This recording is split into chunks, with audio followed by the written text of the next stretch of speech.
প্রথমে আজকে একটু পরিচিত হচ্ছি। জি, আপনার নামটা একটু বলেন। আমার নাম রিয়া। রিয়া, বাড়ি কোথায়, জন্ম জেলা? আমার হোম ডিস্ট্রিক্ট পাবনা। পাবনাতে। আর ভাঙ্গুড়া থানা। আচ্ছা, এবং আপনি বর্তমানে বয়স কত আনুমানিক? বর্তমানে 24। 24। পেশায় কিছু করছেন? হ্যাঁ। আচ্ছা, কি করছেন? আমি এখন বর্তমানে পুলিশ ডিপার্টমেন্টে আছি। পুলিশ ডিপার্টমেন্টে আছেন, ঠিক আছে।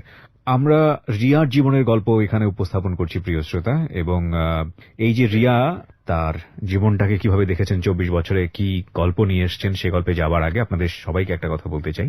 এখানে যারা জীবনের গল্প বলতে আসেন তারা মূলত বেশ কয়েকটা উদ্দেশ্য নিয়ে আসেন, কিন্তু আমরা প্রথমেই যেটা বলি যে কোথাও যদি বলার জায়গা না থাকে, মন খুলে নিজের মনের কথাগুলো বলুন, এবং আপনার এই মনের কথাগুলোর মধ্যে যদি কোনো মেসেজ থাকে যেটা যারা শুনছেন তাদেরকে কোনো না কোনো ভাবে অনুপ্রাণিত করতে পারে, সঠিক পথে সিদ্ধান্ত নিতে পারে, তাদের জন্য হলেও আমরা সেটা প্রচার করব। আর আরেকটা বিষয় যেটা, অনেকেই আসেন এখানে তার কথাগুলো বলার পরে তার একটা ব্যক্তিগত ইন্টারেস্ট যদি সার্ভ হয়, সেজন্য অনেকে এখানে আসেন।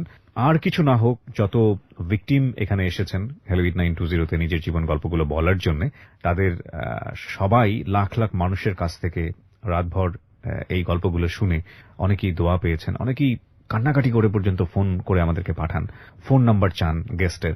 তাদের সবার প্রতি আমাদের রিকোয়েস্ট হচ্ছে যে আসলে আমরা কখনোই গেস্টের ফোন নাম্বার আপনাদেরকে দেই না। আপনারা যদি তাদেরকে কোনো হেল্পও করতে চান, সেক্ষেত্রে আমরা বলি আপনারা হেল্প পাঠান, এবং হেল্পটা তাকে পৌঁছে দিয়ে আমরা গেস্টকে আপনার নাম্বার হ্যান্ড ওভার করি, এবং সেক্ষেত্রে গেস্টকে বলে দিই যে রিস্ক ইজ ইয়োর। কারণ অনেক সময় দেখা যায় যে উদ্দেশ্য আসলে সৎ থাকে না। তো সেই জায়গাটি থেকে হ্যালো 8920 শুরুতে যে কথাটি বলবো, আজকের এই জীবন গল্পটা একটু অন্যরকম। যারা মনোযোগ দিয়ে শুনবেন তাদের আসলে অন্যরকম একটা শিক্ষা হবে। যাই হোক, আমরা শুরু করতে চাই। আর এই ফাঁকে আমার এই পেজটিতে আপনারা চলে আসতে পারেন। আমার পেজটির ঠিকানা হচ্ছে www.facebook.com/kebria.rj। পেজটি আছে আরজে কিবরিয়া নামে। প্লিজ লাইক দিয়ে দেবেন। লাইক দেওয়ার সঙ্গে সঙ্গে আপনি পেজটির মেম্বার হয়ে যাবেন। জি, বলুন। আমার শুরু থেকে মনে আছে আর কি, যেখান থেকে আমরা ওইভাবে খুব একটা ধনী ফ্যামিলিও না, আবার খুব একটা যে গরিব ফ্যামিলি সেটাও না। আমার দুটা মা, আমার বড় মা মারা যাওয়ার পরে আমার মা। তো সেখানে আমার ওই ঘরের 2 বোন আছে। আমরা 1 ভাই 3 বোন, এই দিয়ে আমরা সর্বমোট 6 জন। আমার যে মা মারা গেছে সে অনেক ছোট রেখে, বাচ্চাদের রেখে মারা যায়। তো সেখানে আমার মাই তাদেরকে লালন পালন করে। আমরা কখনো বুঝতে পারি নাই যে তারা আমার সৎ বোন। এভাবে এখনো আমাদের এই ফ্যামিলিটা এভাবেই আছে। আমার বাবা কি করতেন? আমার বাবা কৃষক। আমরা যখন ছোট ছিলাম তখন আমার বাবা রিক্সাও চালাতো। তো সেখানে আমরা সার্ভিস লাইফে 3 জন আছি। আমি, আমার ছোট বোন আর আমার ভাই, 3 জনই আমরা পুলিশ ডিপার্টমেন্টে আছি। আমি বলি গর্বের বিষয় যে আমার বাবা একজন কৃষক কিংবা রিক্সা চালক হিসাবে আমাদেরকে যেখানে নিয়ে আসছে, এটা অনেক বড় বিষয়। নিশ্চয়ই। আমার বাবা অন্যের জমি চাষ করত, অন্যের জমি লিজ নিত, বর্গা নিত, নিয়ে চাষ করে আমাদের জীবনটা এভাবেই চলতো। কিন্তু কখনো আমরা যে 5 বোন 1 ভাই, আমার বাবা কখনো অন্যের কাছে হাত পাততে দেয়নি।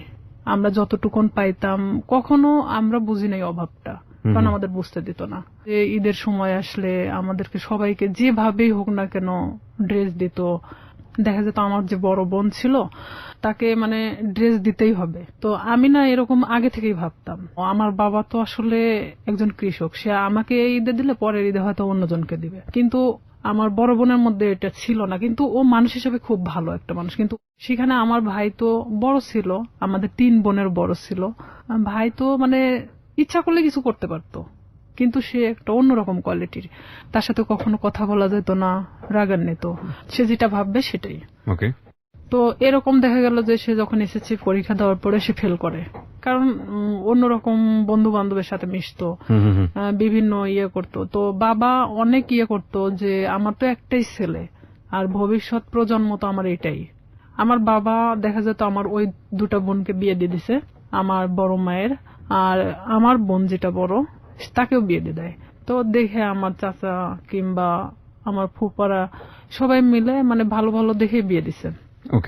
দেওয়ার পরে তো এখন থাকলাম আমি। আপনার বয়স কত তখন? তখন আমার বয়স 13 বছর। আচ্ছা।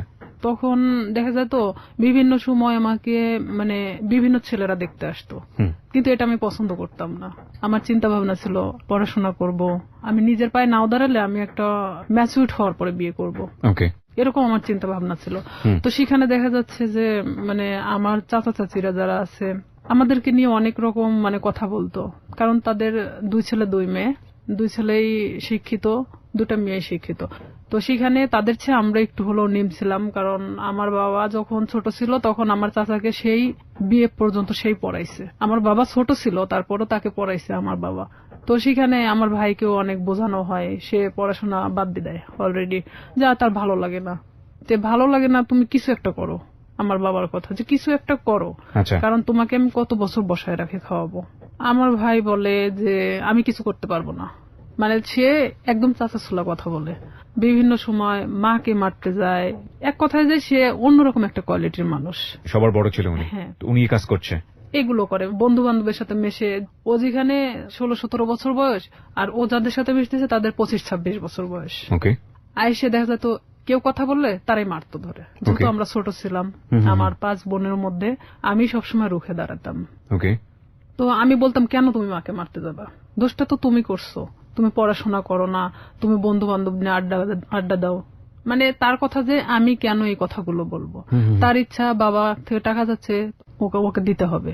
নেশা করতো না, কিন্তু তাস খেলতো, এটা খেলতো, সেটা খেলতো। আমার বাবা যখন দিত না তখন দেখা যেত যে ও বিভিন্ন সময় মাঠ থেকে নিয়ে যেত, মাকে জোরপূর্বক ভাবে মাঠ থেকে কারাছেড়া করে নিত, এরকম। তো এই সময়টা কি আপনি লেখাপড়া করছিলেন নাকি? হ্যাঁ, আমি তখন স্টাডিং রানিং এ আছি। কোন ক্লাসে পড়ছিলেন তখন? আমি তখন 6-7 এ পড়ছেন। আচ্ছা। আমার ভাই প্রতিনিয়ত আমাকে দেখতে পারে না। ও যদি খাইতে বসে সেখানে যদি আমি যাই, ও ওখান থেকে উঠে চলে যাচ্ছে, কিংবা ভাতের প্লেটটা আর যদি ফেলে দিল। আমি যদি কারোর সাথে কথা বলি, দেখা যাচ্ছে সেটা নিয়ে এসে বাড়িতে তিলকে তাল বানানো হচ্ছে। মানে বিভিন্ন, যেটা ধর্তব্য তুল্যের মধ্যে বলাই চলে না। অলওয়েজ সময় মানে আমার দোষটা খুঁজে বেড়াতো, কারণ আমি সবসময় প্রতিবাদী ছিলাম। আমি আমার বাবার পক্ষে ছিলাম, আমার মার পক্ষে ছিলাম। আমার বাবা যখন কৃষক, উনি যখন মাঠে কাজ করত, আমি হেল্প করতাম। বর্ষার শেষে আপনার রসুন, পেঁয়াজ এগুলো অনেক কিছু গাড়া হয়। তো সেই সময় আমি আমার বাবার সাথে গিয়ে আমি ওই পেঁয়াজ রসুন গুলো আমি গাড়তাম। মানে দিনের পর দিন এভাবে আমি জমিতে কাজ করতাম। হ্যাঁ, জমিতে কাজ করতাম। তো এলাকার সবাই বলতো যে এটা যদি অমুকের মেয়ে না হয় ছেলে হতো, ভবিষ্যতে অনেক কাজ হতো। তবে আমি পুলিশ ডিপার্টমেন্টে আসার আগে থেকে আমার স্বপ্ন ছিল যে আমি পুলিশ ডিপার্টমেন্টে জব করব। এটা কেন আপনার স্বপ্ন ছিল? এটা জানি না কেন, নয় যে আমি ছোট থেকে অনেক লম্বা ছিলাম। গ্রামের মানুষ সবাই আমাকে সেনাবাহিনী বলে ডাকতো। তো সেখানে দেখা যেত আমার মধ্যে সেই সময় থেকেই একটা জিনিস কাজ করতো যে আমি একটা ডিফেন্সে জব করবো। ডিফেন্সে জব করবেন? আচ্ছা। হ্যাঁ, এটা আমার মধ্যে ইচ্ছা ছিল তখন থেকেই। তো সেখানে আমি যখন বাবার দিকটা দেখতে গেলে আমার পড়াশোনার দিকটাকে একটু হলেও পিছিয়ে যেতে হয়। শুক্রবার সারাদিন আমি আমার বাবার সাথে কাজ করতাম। সে ধান নিয়ে আসতো, আমি তার বোঝা উঠায় দিতাম মাথায়, যে মানে অনেক দূরে, আমার বাড়ি ছেড়ে না হলে 1-1.5 কিলো দূরে। অথচ আমার ভাই কখনো কাজ করতো না। আমার 5 বোনের মধ্যে আমি মানে সবচেয়ে একজন প্রিয় মানুষ ছিলাম। আবার নিরীহ একটা বাচ্চা ছিলাম। তো এর মধ্যে আমি যখন 7-এ, যখন আমি উঠি 7-এ ওঠার পরে, তখন আমি হ্যান্ডবল খেলাতে নাম দিই স্কুলে। তো স্কুলে যখন আমি হ্যান্ডবলের নাম দেই, তখন সেখানে আমি এসএসসি পর্যন্ত খেলাধুলা যখন করছি, তখন আমি কিন্তু রাজশাহী বিভাগ পর্যন্ত খেলছি। ওরে বাবা! আমার ইচ্ছা ছিল যে আমি একসময় খেলোয়াড় হব। আচ্ছা। তো এখান থেকে আমার এক বেস্ট ফ্রেন্ড ছিল রূপা। রূপার বাড়ি আর আমার বাড়ি 2 বাড়ি পরে। তো রূপার সাথে আসলে কেউ মিশতো না, কারণ ওর বাবা নিজে থেকে ওকে গানের জগতে ঠেলে দেয়। গান তো দূরের কথা, ওকে নিয়ে মানে এক ধরনের দেহ ব্যবসা করানো হয়। ওর বাবা নিজেই করাতো, যেটা ওর পছন্দ ছিল না। ও আমার সাথে ডিসকাস করতো। এই জিনিসটা আমার ভাই আরো মানে নিতে পারে না, যে কেন আমি রূপার সঙ্গে মিশি। কিন্তু রূপা আমি একই ক্লাসে একই সাথে পড়াশোনা করতাম। বিভিন্ন সময় আমার কাছে আসতো, মানে বইয়ের জন্য কিংবা কোনো কিছুর জন্য। এটা নিয়ে আমার সাথে অনেক সিনক্রেট করতো, আমারে মারতো ধরে। একদিন আমার বইগুলোই পোড়ায় দিছে, যে তোর বই পোড়ায় দিলে তাহলে তোর কাছে আসবে না সে। আমি অনেক কান্নাকাটি করি। পরে আমার বাবা আবার বই কিনে দেয়। রূপার সাথে আমি তখন গভীরভাবে মিশে যাই, যে কেন তার সাথে আমাকে মিশতে দিচ্ছে না। আমি তার সাথে মিশতে থাকি। আমি যখন 8-এ উঠবো সেই সময় রূপা হঠাৎ করে একদিন মানে ঘুমের ট্যাবলেট খায়। আপনি জানতেন না ওর ঘুমের ওষুধ খাওয়ার কারণটা কি? ওর ঘুমের ওষুধ খাওয়ার কারণটা আমি জানতাম, আগে থেকে জানতাম, কিন্তু ও যে সেদিন খাবে এটা আমি জানতাম না। কারণ ওর বাবা নিজে থেকে দেখা যেত এমন এমন মানুষকে টাকা নিয়ে তার সাথে থাকতে বাধ্য করতেছে, যেটা হয়তো একটা মেয়ের পক্ষে সম্ভব না। যে রূপা এই জিনিসটা পছন্দ করতো না, আর তারপর ওর বাবা এটাকে বাধ্য করতো। ওর পুরো ফ্যামিলি ওকে বাধ্য করতো। তো সেখানে ও অনেক কান্নাকাটি করতো আমার কাছে আসে। তো এর মধ্যে ও একজনকে পছন্দ করতো, নাম হলো আনন্দ। উনি ছিল হিন্দু, রূপা মুসলমান। ও একজন বিবাহিত ছেলে ছিল। ভালোবাসার প্রলোভন দেখে অনেকদিন ওকে ইউজ করছে। আনন্দ ওকে মানে ফুললি না করে দেয়, তখনও এই কাজটা করছে। তো ও যখন এই কাজটা করবে তার কিছু সময় আগেও আমার কাছ থেকে ঘুরে গেছে। ও যে 2 দিন খাইছিল না এটাও আমি জানতাম না। তো এর মধ্যে গিয়ে ও অত ঘুমের ট্যাবলেট খেয়ে নিছে। নেওয়ার পর পরের দিন সকালবেলা রূপার মা আমাদের বাড়িতে আসছে। আমার মেয়ের কি হয়েছে, আমার ভাই ওখানে বসে তো বলতেছে ও ঘুম থেকে উঠতেছে না, ওর মুখ দিয়ে টিয়া বের হচ্ছে। আমি কিছুই জানতাম না তখন পর্যন্ত, বিষ খাইছে না ঘুমের ওষুধ খাইছে না কি খাইছে। তখন আমি চলে গেলাম ওদের বাড়িতে। যাওয়ার পরে দেখি যে হ্যাঁ ওর মুখ দিয়ে অনেক গুলটানি বেরোচ্ছে।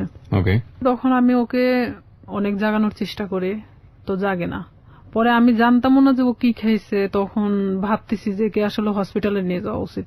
ওর মা ওর বাবা কি করলো, ওকে উঠায় রাস্তায় ফেলে দিয়ে গেল যে তোর বেস্ট ফ্রেন্ড মারা গেলে তুই দায়ী। তখন আমার ভাই তো আমার ওখানে খুব মারলো। আমার বাবা আমাকে কখনো গায়ে হাত তোলেনি। আমার বাবা অনেক বকাঝকা দিল, গালি দিল যে কেন অনেকবার নিষেধ করা হয়েছে ওর সাথে মিশতে, কেন মিশলা। তখন আমি এটাও ভাবতেছিলাম যে আসলে আমার ভুল ছিল, কারণ সে কখন কি করে বসবে, তার লাইফে তো এতটাও ভালো মুহূর্ত নাই। তো ওই মুহূর্তের জন্য ভাবতেছিলাম। তো আবার এটাও ভাবতেছিলাম কোন মানুষের তো জীবনের কারোর সাথে ডিসকাস করা দরকার, সে নাই আমাকেই বেছে নিয়েছিল। তখন আমি অনেক কান্নাকাটি আমি নিজে থেকেও করলাম, যেহেতু আমার ভাই আমাকে মারছে। কোন ক্লাসে তখন আপনি? আমি ক্লাস তখন 8-এ। ওকে। তখন আমি অনেক কান্নাকাটি করার পরে তখন তারপরেও আমি ওকে ছাড়তেছি না যে ও যদি মারা যায় তাহলে তো এটা তো আমার প্রবলেম হয়ে যাবে। তো আমি আমার বাবাকে অনেক রিকোয়েস্ট করলাম, চলো আমাদের বাড়িতে নিয়ে যাই। এলাকার কিছু মানে ডাক্তার আছে যে ওই যে সাইকেলে করে মানে ডাক্তারি করে বেড়ায়, তো ওনাকে নিয়ে আসা হলো। তখন উনি বলতেছে যে আসলে ওকে হসপিটালে ভর্তি করা উচিত, ওকে এখানে রাখলে মারা যেতে পারে। তখন আমরা নিজে থেকে তাকে হসপিটালে ভর্তি করি। তার 3 দিন পরে সে একটু স্বাভাবিক হয়। তখন আমি ওকে ওখানেই জিজ্ঞেস করি, রূপা কেন তুমি এটা করছো, আর তোমার জন্য তোমার ফ্যামিলি আমাকে হ্যারেস করতেছে। রূপা ও তো তখন খুব একটা ভালো কথা বলতে পারতো না। রূপা বলতেছে যে কেন আমাকে এই ধরনের কাজ করাতে বাধ্য করা হয়। তো এখানে এলাকার লোকজনও ওনাদেরকে মানে এক ঘরে করে রাখছিল। যে লোকটার সাথে এটা করা হয়েছিল সে লোকটা এসে ওর বাবার চাপ দিছিল টাকার জন্য, যে যেহেতু তার মেয়ে এটা করবে না তাহলে তো 10,000 টাকা নিছে, টাকাটা তো ফেরত দিতে হবে। ও যখন ঘুমের ট্যাবলেটটা খাইছে, খাওয়ার আগে অনেক মারা হয়েছিল, পুরো শরীরটা ফাটানো ছিল। পরে ও আমাকে বলল যে দেখ আমাকে এভাবে মারছে, আমি কেন বাইসে থাকবো। আর তা আমি ওকে ডিরেক্টলি এভাবে বললাম যে তুই ঘুমের ট্যাবলেট কেন খালি, তুই তো বাইসে আছিস, পারলে মারা যাতিস। তো এভাবে বেঁচে থাকার সে মারা যাওয়াটা অনেক ভালো না। তো ওরা হলো 2 বোন, সেখানে আমার বাবা যদি 5টা মেয়েকে পালতে পারে সে কেন 2টা মেয়েকে পালতে পারবে না। তার বাবার জমি আছে কিন্তু আমার বাবার তো কোনো জমি নাই। তাকে আমি এই কথাগুলো বোঝাতে থাকি যে রূপা দেখো তুমি নিজে থেকে এখন নিজেকে দাঁড়ানো শেখো। তো সেখানে রূপা বাড়িতে আসে, মানে ও ওখান থেকে চলে যাওয়ার সিদ্ধান্ত নেয় যে যেখানে ইচ্ছা চলে যাবে। তখন আমি বলি না এটা অসম্ভব। আমার মাও বলে যে আমার মেয়েকে যেখানে জড়ানো হয়েছে সেখানে তো তুমি এখান থেকে চলে গেলে তখন তারা আরো পেয়ে বসবে। তুমি তোমার বাড়িতে যাও, বাড়িতে যাওয়ার পরে সবার সামনে বলো যে আমি এই ফ্যামিলিতে থাকতে চাই না, তারপরে তুমি যেখানে ইচ্ছা চলে যাও। পরে তাকে আমরা বাড়িতে নিয়ে আসি। নিয়ে আসার পরে আমার বড় চাচা, তারপরে এলাকার কিছু লোকজন, চেয়ারম্যান নিয়ে তার বাড়িতে যাওয়া হয়। যাওয়ার পরে মানে রূপা এক কথায় বলে যে আমি এগুলো করতে পারবো না, যার কারণে আমি সুসাইড করতে চাইছি। তো এখানে তো আসলে রিয়ার সাথে কোনো ইয়ে ছিল না, ও আমার সম্পর্কে জানতো এটাই। তখন ওর ফ্যামিলির সামনে সবার সামনে যখন এই কথাটা বলার পরে তখন ওর ফ্যামিলি বলতেছে যে না ওকে ফুসলাইছে, ও ঠিক আছে আমাকে দোষ দিচ্ছে। ও সবার সামনে বলল না ওর কোনো দোষ নাই, আমি আজকে থেকে এখান থেকে চলে যাব, আমার যেখানে ইচ্ছা চলে যাব, আমি এই ফ্যামিলিতে থাকতে চাই না। তখন ও নিজের ইচ্ছায় ওর বাসা থেকে ওর কাপড় চোপড় যা ছিল নিয়ে বের হয়ে চলে যায়। তো সেখান থেকে আমি এক কথায় যে নিঃসঙ্গ হয়ে পড়ি, একা। তখন দেখা যাচ্ছে যে আমার ভাইয়ের সাথে একটা ছেলে পড়তো, ছেলেটার নাম হলো শামীম। তো এই শামীম আমি তাকে তখন ভাই বলে ডাকতাম যেহেতু আমার ভাইয়ের ফ্রেন্ড। তো আমাদের বাড়িতে অনেক আগে থেকে ওঠা বসা, সেটা আমি বলতে পারবো না যে কবে থেকে। আমি আমার মনে হয় যে জ্ঞান হওয়ার পর থেকে তাকে দেখতেছি। সে আমাদের বাড়িতে ওঠা বসা করতো, আমি ওইভাবে কখনো তাকে দেখি নাই।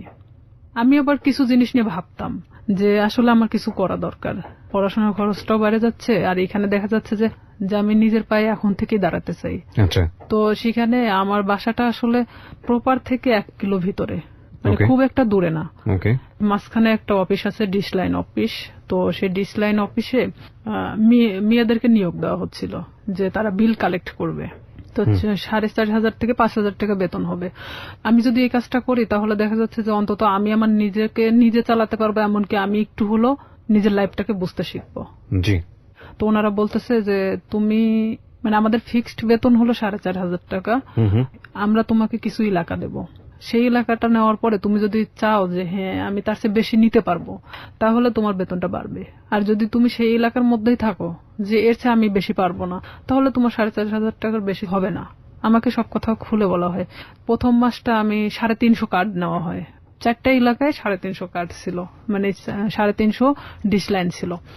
তখন আমার তো নিজের এলাকা, প্রপার থেকে আমার বাড়ি যতটুকুন দূরে এতটুকুনের মধ্যে সবকিছু। তো এক একটা বাড়িতে দেখা যাচ্ছে 2টা-3টা করেও ডিশ লাইন থাকে। তো 350 কার্ড খুব একটা বেশি জায়গা না। আমার ভাই এটা পছন্দ করতো না, কিন্তু আমার বাবা পছন্দ করতো। তো সেখানে আমি যখন এই কার্ড নিয়ে প্রথম বাড়ি বাড়ি যাই, তাদেরকে আমি বলে আসি যে দেখেন আমি তো প্রত্যেকদিন আসতে পারবো না, হয়তো একটা এলাকায় আমি একদিন করে ঢুকবো, আপনারা একটু টাকাটা রাইখে দিয়েন, বেশি তো না, 100 টাকা করে রাইখে দিয়েন, আমি এসে নিয়ে যাব। তো আমি এভাবেই যখন বিল কালেক্ট করতে থাকি, আমার দেখা যেত যে মাসে 2-3 দিন বের হলেই হয়ে যেত। আমি ইচ্ছা করলে আরো মানে জায়গা নিতে পারি। ডিশ লাইনে আপনি মেয়ে হয়ে এভাবে বিল কালেক্ট করতেন, কোনো হ্যাঁ, সমস্যা হতো না? আমাদের ওখানে সবাই মানে সব মেয়েরা করে মেয়েরা সব কাজ। করে। আচ্ছা আচ্ছা, ওকে, খুব ভালো তো। হ্যাঁ, তো আমি আমার স্কুল শেষ করে আমি যখন হাঁটে আসতাম ওই এলাকা দিয়ে, তখন আমি ওই বিল কালেক্ট করতে করতে চলে আসতাম। এটা শামীমের বাড়ির মধ্যেও পড়ছে আমার এলাকাটা। জি, তখন শামীমের বাসা তো ওই ডিশ লাইনের অফিস থেকে 200-300 গজ দূরে হবে।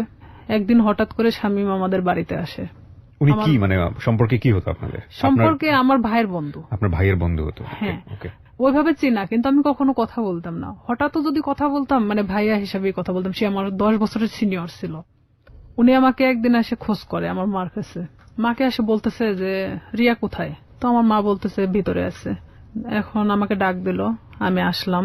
তো বলতেছে যে তোমার নাম্বারটা দেওয়া যাবে? তো বললাম কেন? আমার মার সামনে বলতেছে। তো বললাম কেন? তো বলতেছে যে আসলে আমার তো 2 মাসের বিল দেওয়া হয় নাই, তো আমি তো এই মাসেও দিতে পারবো না, তো যখন দিব তখন তোমাকে আমি ফোন দেব। তো বললাম ঠিক আছে। যেহেতু ভাইয়ের বন্ধু, সেখানে তো আমি কখনো এ ধরনের কোনো কিছুই ভাবি নাই তাকে নিয়ে। আমাকে যেদিন নাম্বারটা নিয়ে গেছে তার পরের দিন রাত্রে ফোন দেয়। এটা হলো 2007 সালের ঘটনা। আমি তখন ক্লাস 8-এর শেষের দিকে। আমি ফোনটা রিসিভ করলাম। রিসিভ করার পরে সে কথা বললো না, আর আমি ওনার নাম্বারটা চিনতামও না। কথা বলে না। তো 2-3 বার আমি ফোনটা রিসিভ করলাম। রিসিভ করার পর তখন রাত 12টা বাজে। আর 2007 সালের ওদিকে 12টার পরে যে 25 পয়সা মিনিট ছিল, তো সেই সময় ও আমারে ফোন দিত। তো ফোন দিত, আমি কথা বলি যে কে কে এরকম বলতাম। আর তখন ওইভাবে আসলে ব্ল্যাক লিস্ট এটা সেটা বুঝতামও না। জি, তো ওইভাবে তো ফোনটা ব্ল্যাক লিস্টও করতে পারতেছি না। এখন আমি তো বারবার বলতেছি কি আপনি কথা বলেন না কেন? তো হঠাৎ করে অন্য একটা নাম্বার থেকে ফোন দিছে। তো এখন বলতেছে রিয়া আমি শামীম। আমি বলতেছি কোন শামীম? তো বলতেছে যে তুমি আমাকে চেনো না? আমি বললাম না। তো আমি তখন বুঝতে পারছি যে শামীম বলতে তো উনি হবে। তো আমি বলতেছি না, আমি তো ঠিক চিনলাম না, আপনি কে? তো বলতেছে যে আমি তোমার ভাইয়ের বন্ধু। তো আমি বললাম হ্যাঁ বলেন, তো এত রাত্রে ফোন দিচ্ছেন কেন? তো বলতেছে যে তোমার সাথে আমার কিছু কথা ছিল। তা আমি বললাম ঠিক আছে বলেন, সমস্যা নেই। তো বলতেছে যে তোমারে কেউ একজন পছন্দ করে। তো আমি জানতাম, আমার এক ক্লাসমেট ছিল, ওর নাম ছিল হামিদুল। তো ও আমাকে এর আগে ঠিক 4-5 দিন আগে ও আমাকে মানে প্রপোজ করে, যেটা আমি অ্যাকসেপ্ট করি না। না করাতে তো আমি ভাবলাম যে ওরই বাড়ির পাশের, আবার ভাবলাম যে হয়তো ওকে ওই কথাটা বলছে যার কারণে আবার আমাকে এটা জানাচ্ছে। তো আমি বলতেছি আমি জানি যে কে। তো বলতেছে কে? তো বললাম হামিদুল। আমি ওকে পছন্দ করি না, ওকে নিষেধ করে দিয়েন, ও যেন আমাকে এই ধরনের মানে প্রস্তাব না দেয়। তখন বলতেছে আমি তো এটা জানতাম না যে হামিদুল তোমাকে পছন্দ করে। তা আমি বলতেছি তাহলে আপনি কার কথা বলতেছেন? তো বলতেছে যে আমি আমার নিজের কথাই বলছি। সে ডিরেক্টলি এভাবে বলতেছে যে আমি আমার নিজের কথাই বলতেছি।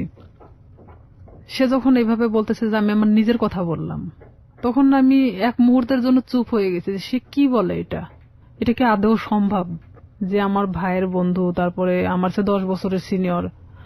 তো আমি সেখানে না বলে দিই, যেটা ভাই কখনোই সম্ভব না। কারণ আপনি বলা চলে যে এটা বড় ফ্যামিলির ছেলে, সেখানে আমি কিন্তু এটাতে রাজি না, আপনি অন্য কোথাও দেখতে পারেন। আমি ডিরেক্টলি এভাবে বলে দিলাম। কারণ তখন পর্যন্ত আমার মধ্যে ইচ্ছা ছিল যে আমি শুধুমাত্র বড়ই হব, নিজের লাইফে এমন কিছু করব যেটা হয়তো সবার কাছে আমি উঁচু গলায় বলতে পারবো যে আমি লাইফে এত কষ্টের পরেও এখানে এসে দাঁড়াইছি। তো সেখানে ওর সাথে আমি ওখানেই শেষ করে দেই কথা। শেষ করে দেওয়ার পর আমি ওকে বলি যে আপনি আমাকে কখনো ফোন দিবেন না, আর যদি ফোন দেন তাহলে কিন্তু আমার ভাইকে বলে দিব। তখনও বলে যে না, বলার দরকার নেই, আমি কখনো ফোন দিব না। পরে আমিও চুপচাপ থেকে যাই, যেহেতু এটা তার আর আমার মধ্যে কথা হয়ে গেছে, আর সে তো আমাকে ফোন দিবে না বলছে। তো পরে যখন ও তার 5 দিন পরে আমারে ফোন দেয়, আমি তখন একটা এলাকাতে ছিলাম, মানে বিলটা ওঠাচ্ছিলাম, সে সময় আমারে ফোন দিছে অন্য একটা নাম্বার থেকে। তার যে কতগুলো নাম্বার ছিল আমি নিজেও বলতে পারি না, তার অনেক নাম্বার ছিল। সে বিভিন্ন সময় বিভিন্ন নাম্বার থেকে আমাকে ফোন দিত। বিভিন্ন ছেলেদের সাথেও কথা বলাতো, মানে হঠাৎ করে একটা অন্য কণ্ঠ। আমি যখন মানে বলতেছি কি আপনি, এটা সেটা জিজ্ঞেস করতেছি, তখন দেখা যাচ্ছে যে আবার ও ফোনটা মানে নিচে নেওয়ার পরে বলতেছে আমি অমুক। তা আমি যখন বললাম যে আচ্ছা আপনি এরকম কেন করতেছেন আমার সাথে, পরে ও এটা নিয়ে বলতেছে যে আমি সিরিয়াস, তোমাকে পছন্দ করি। তো আমি বললাম ঠিক আছে, পছন্দ যখন করেন, এটা তো আসলে পছন্দের বিষয় হলো এমন একটা জিনিস থাকে, সেটা হলো যে কিছু জিনিস আছে যে সুন্দর, কিন্তু সেটা আমার জন্য না। ওকে। তো সেখানে আপনি একটা বড় লোক ফ্যামিলির ছেলে, আপনার সাথে সম্পর্ক হওয়া এটা আমার জন্য অনেক ওই ছিঁড়া কাঁথায় শুয়ে লাখ টাকা স্বপ্ন দেখার মতো, এটা কখনোই সম্ভব না। পরেও আমাকে বলে যে না, আমি সত্যি সিরিয়াস বলতেছি, আমি তোমাকে খুব পছন্দ করি। পরে আমি পুরোপুরি সিম কার্ডটাই চেঞ্জ করে দিই, যে তার সাথে সম্পর্ক করা আমার মোটেও পসিবল ছিল না, এটা তো অসম্ভব একটা জিনিস। তখন আমাকে নেক্সট বার সে আমার সাথে মানে বাজারে দেখা হয় যখন, তখন আমারে বলতেছে রিয়া বিলটা নিয়ে আসিও। তো তখন আমি বলি যে এখানেই দিয়ে দেন, আমি তো এখানেই আছি, কার্ডটা আমার সঙ্গেই আছে, আপনি এখানেই দিয়ে দেন।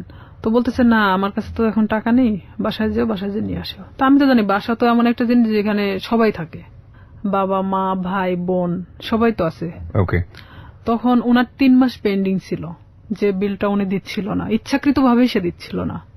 পরে আমি যখন ওর বিলটা আনতে যাই, তো আমি এরকম দরজার সামনে, ওদের রুমটা হলো বেলকুনির সাথে যে দরজাটা আছে, এটা হলো ওর ঘরের রুম, মানে ঘরের যে দরজাটা এটা, আর ভিতর দিয়ে একটা দরজা আছে যেটাতে ওর মা বাবারা ওই পাশ দিয়ে বের হয় সবসময়, আর ও এই পাশ দিয়ে বের হয়।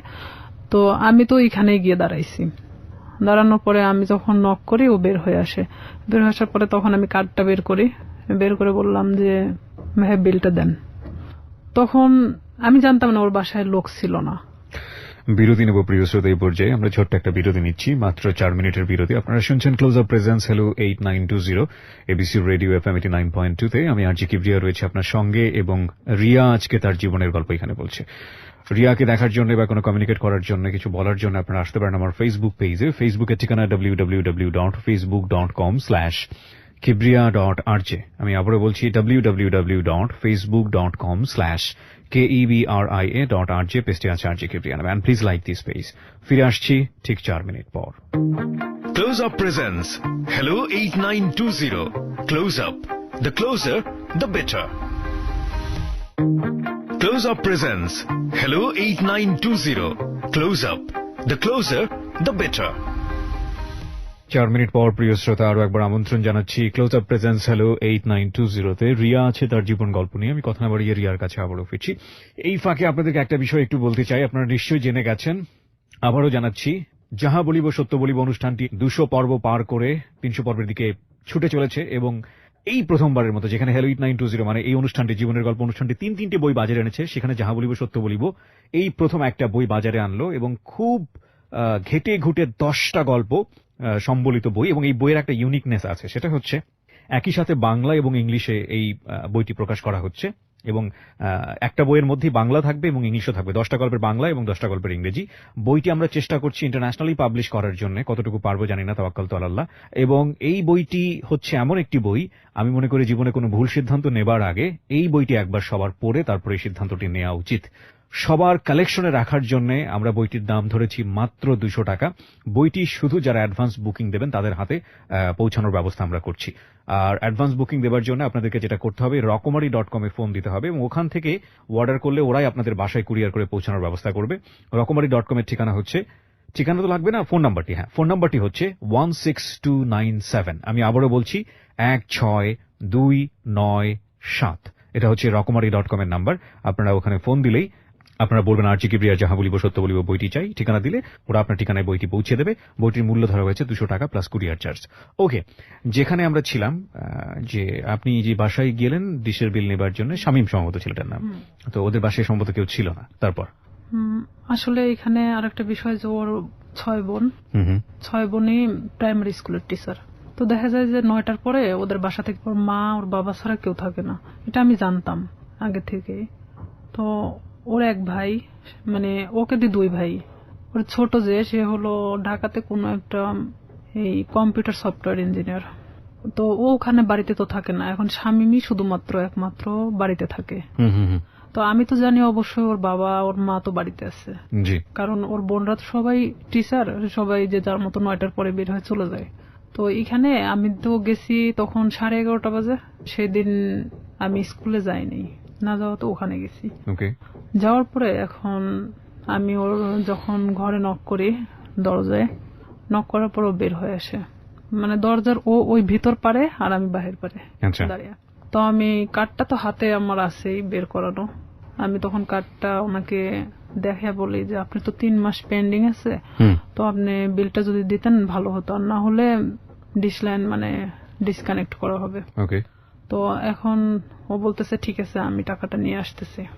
ভিতরে গেল, ভিতরে যাওয়ার পরে বের হয়ে আসলো, বের হয়ে আসার পরে আমাকে বলতেছে দাও কার্ডটা দাও, মানে ওখানে সিগনেচার করা হয়। তো কার্ডটা নিয়ে ও ভিতরে চলে গেল।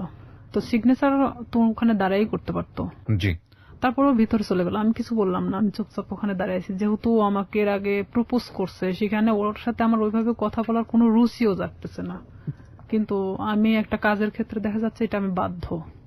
তো সেখানে আমিও চুপচাপ দাঁড়াই আছি। ও ভিতর থেকে আসলো, ভিতর থেকে কার্ডটা রাইখে আসছে। তাই আমি বলতেছি ভাইয়া কার্ডটা তো রাইখে আসলেন, কার্ডটা নিয়ে আসেন। তো বলতেছে যে আসে নিয়ে যাও, এসে নিয়ে যাও। তাই বললাম এটা কি ধরনের কথা, আমার কার্ডটার প্রয়োজন নেই, আমি চলে গেলাম। তো এই বলার পরে ওই আমার থাপ্পড় দিয়ে মানে হাতটা চেপে ধরে। তো ওর বাসাটা এমন কোয়ালিটির একটা জায়গায়, যদিও প্রপারের মধ্যে, মানে পাশে একটু ফাঁকা জায়গা আছে, ওর আশেপাশে মানে কোনো বাড়ি নেই। তো এখানে ওদের বিল্ডিং করা বাড়ি, ছাদ ঢালাই, আর ঠিক এরকম একটা কোয়ালিটির যে রুমটা খুব একটা বড় না খুব ছোট না। সেখানে দেখা যাচ্ছে যে থাইটে লাগানো। তো সেখানে যদি ভিতরে থাই গ্লাস গুলো লাগানো, তো এখানে যদি ভিতরে একজনকে নিয়ে যাওয়া হয় বাইরে কিছু শুনতে পাবে না। ও আমাকে যখন হাতটা মানে থাপা দিয়ে মানে এভাবে ধরে ফেলে, তখন আমি মানে ওর দিকে একবার তাকাই। ও কি করলো, আমার বাম হাত দিয়ে মানে আমার মুখটা চাপ দিয়ে ধরার পরে এক ধাক্কা দিয়ে মানে ওর ভিতরে দরজার ভিতরে ঢুকাই দেয়। যেহেতু আমি দরজার সামনে দাঁড়াইছিলাম, তখন আমি ভিতরে যাওয়ার পর আমি বলতেছি যে আপনি কেন এগুলো করতেছেন, এটা কেন করতেছেন? আমি তো আপনাকে পছন্দ করি না, আর আপনি আমাকে মানে প্রপোজ করছেন। প্রপোজ করার মানে কি এটা যে আপনাকে সে বাধ্য মানে আপনার সাথে সম্পর্ক করতে?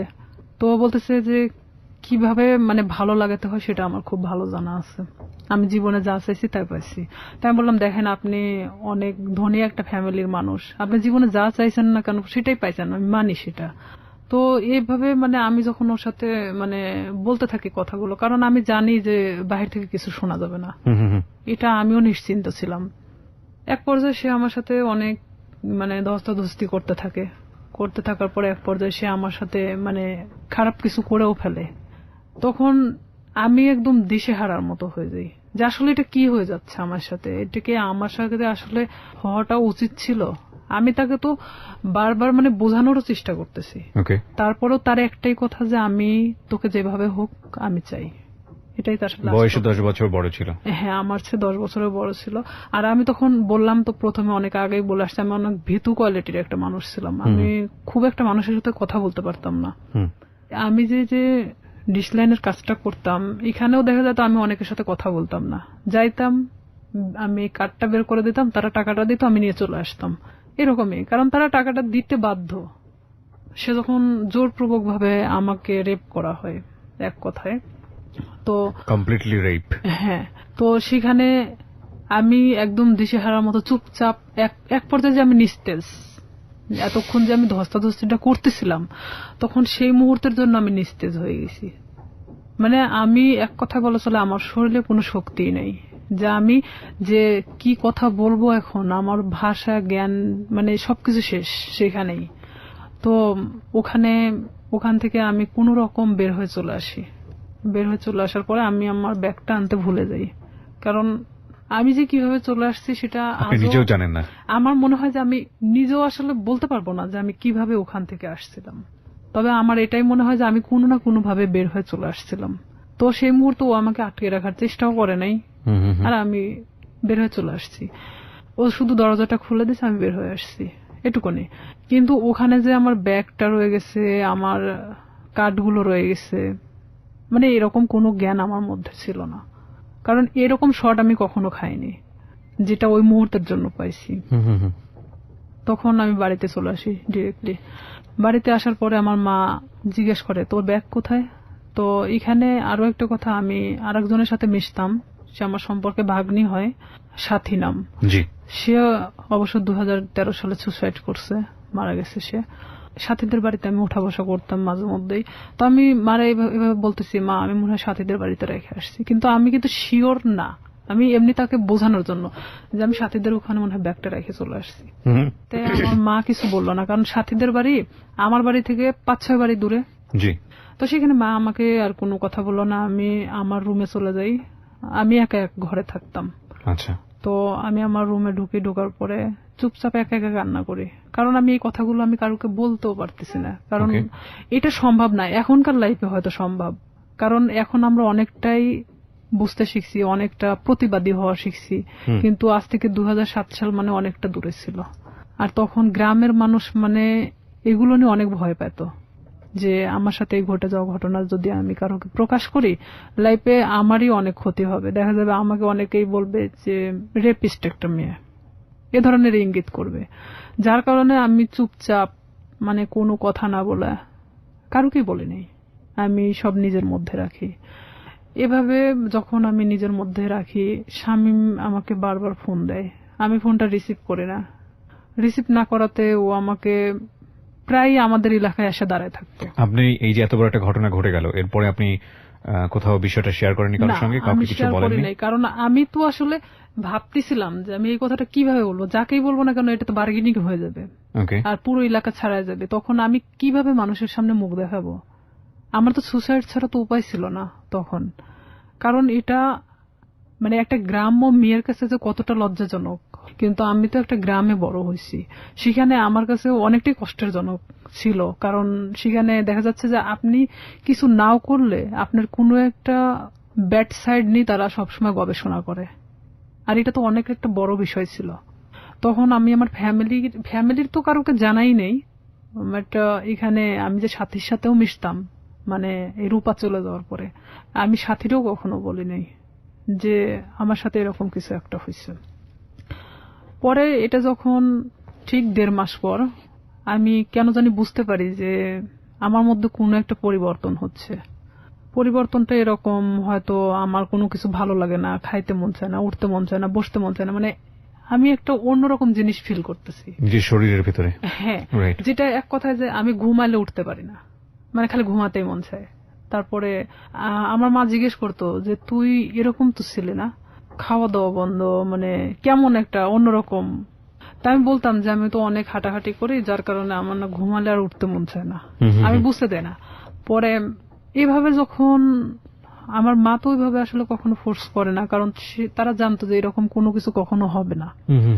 তখন আমার বড় বোন আমারে অনেকবার জিজ্ঞেস করে যে কি হয়েছে তোর, তুই একা একা থাকিস, কথা বলিস না কারোর সাথে, তো সমস্যাটা কি? বলে না, কিছু সমস্যা নাই, এদিকে পড়াশোনা, তো সামনে তো এসএসসি পরীক্ষা, আবার এদিকে তো আমি যে কাজটা ধরছি আমার মনে হয় না যে আমি কাজটা করতে পারবো। কারণ আমি তখন একটা জিনিস ভাবতেছিলাম যে আমি আজ বড় হতে গিয়ে অনেক ছোট হয়ে গেছি, এটাই ভাবতেছিলাম। এরপরেও আপনাকে ফোন দিয়ে বারবার ডিস্টার্ব করতো, হ্যাঁ। চাইতো? হ্যাঁ, সে বারবার আমাকে ফোন দিত, ফোন দিয়ে বলতো যে তুই কেন ফোনটা রিসিভ করিস না, এতবার ফোন দেওয়ার পর কেন রিসিভ করিস না, তুই তো গাড়ি করেই বলতো। আমি বলতাম, দেখেন আপনি আমাকে কেন এরকম করতেছেন, এটা করার মানেটা কি? যা হবার তা তো হয়ে গেছে।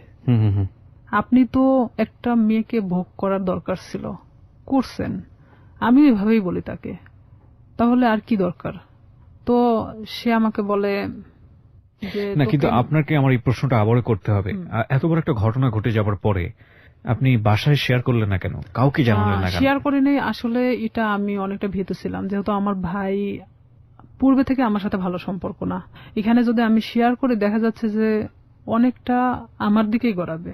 আচ্ছা, এটাও একটা বিষয় ছিল। আর একটা কথা, যে সমাজ, যেটা মানুষ হয়তো আমাকে খারাপ ইন্ডিকেট করবে যে মেয়েটা এরকম হয়েছে। হয়তো আমার প্রফেশনাল লাইফে আমি যেটা হতে চাচ্ছি, দিস ইজ 100% সেখানে ট্রু। আমি আমার লাইফ নিয়ে সবসময় বেশি ভাবতাম। আমাদের সোসাইটিটাই ফরচুনেটলি আর আনফরচুনেটলি এরকমই। আমরা কোনো ঘটনা ঘটে গেলে সেটা নিয়ে যতটা কেওয়াজ তৈরি করি, কেউ কখনো ভেতরে যাওয়ার চেষ্টা করি না। হ্যাঁ, এবং সেটার রিফ্লেকশন ইদানিং ফেসবুকে এত বেশি দেখা যায় যে সামটাইমস উই ফিল অ্যাশেমড, লজ্জিত হই। আমাদের আসলে প্রত্যেকটা জিনিসই, একটা জিনিস কি, আমরা যে কথাটা বলি, আমরা যে কাজটা করি বা যাই করি না কেন, সেটা কিন্তু শুধুমাত্র আমি না, আমার ফ্যামিলি, আমার বেড়ে ওঠা, আমার সবকিছুকে ফোকাস করে।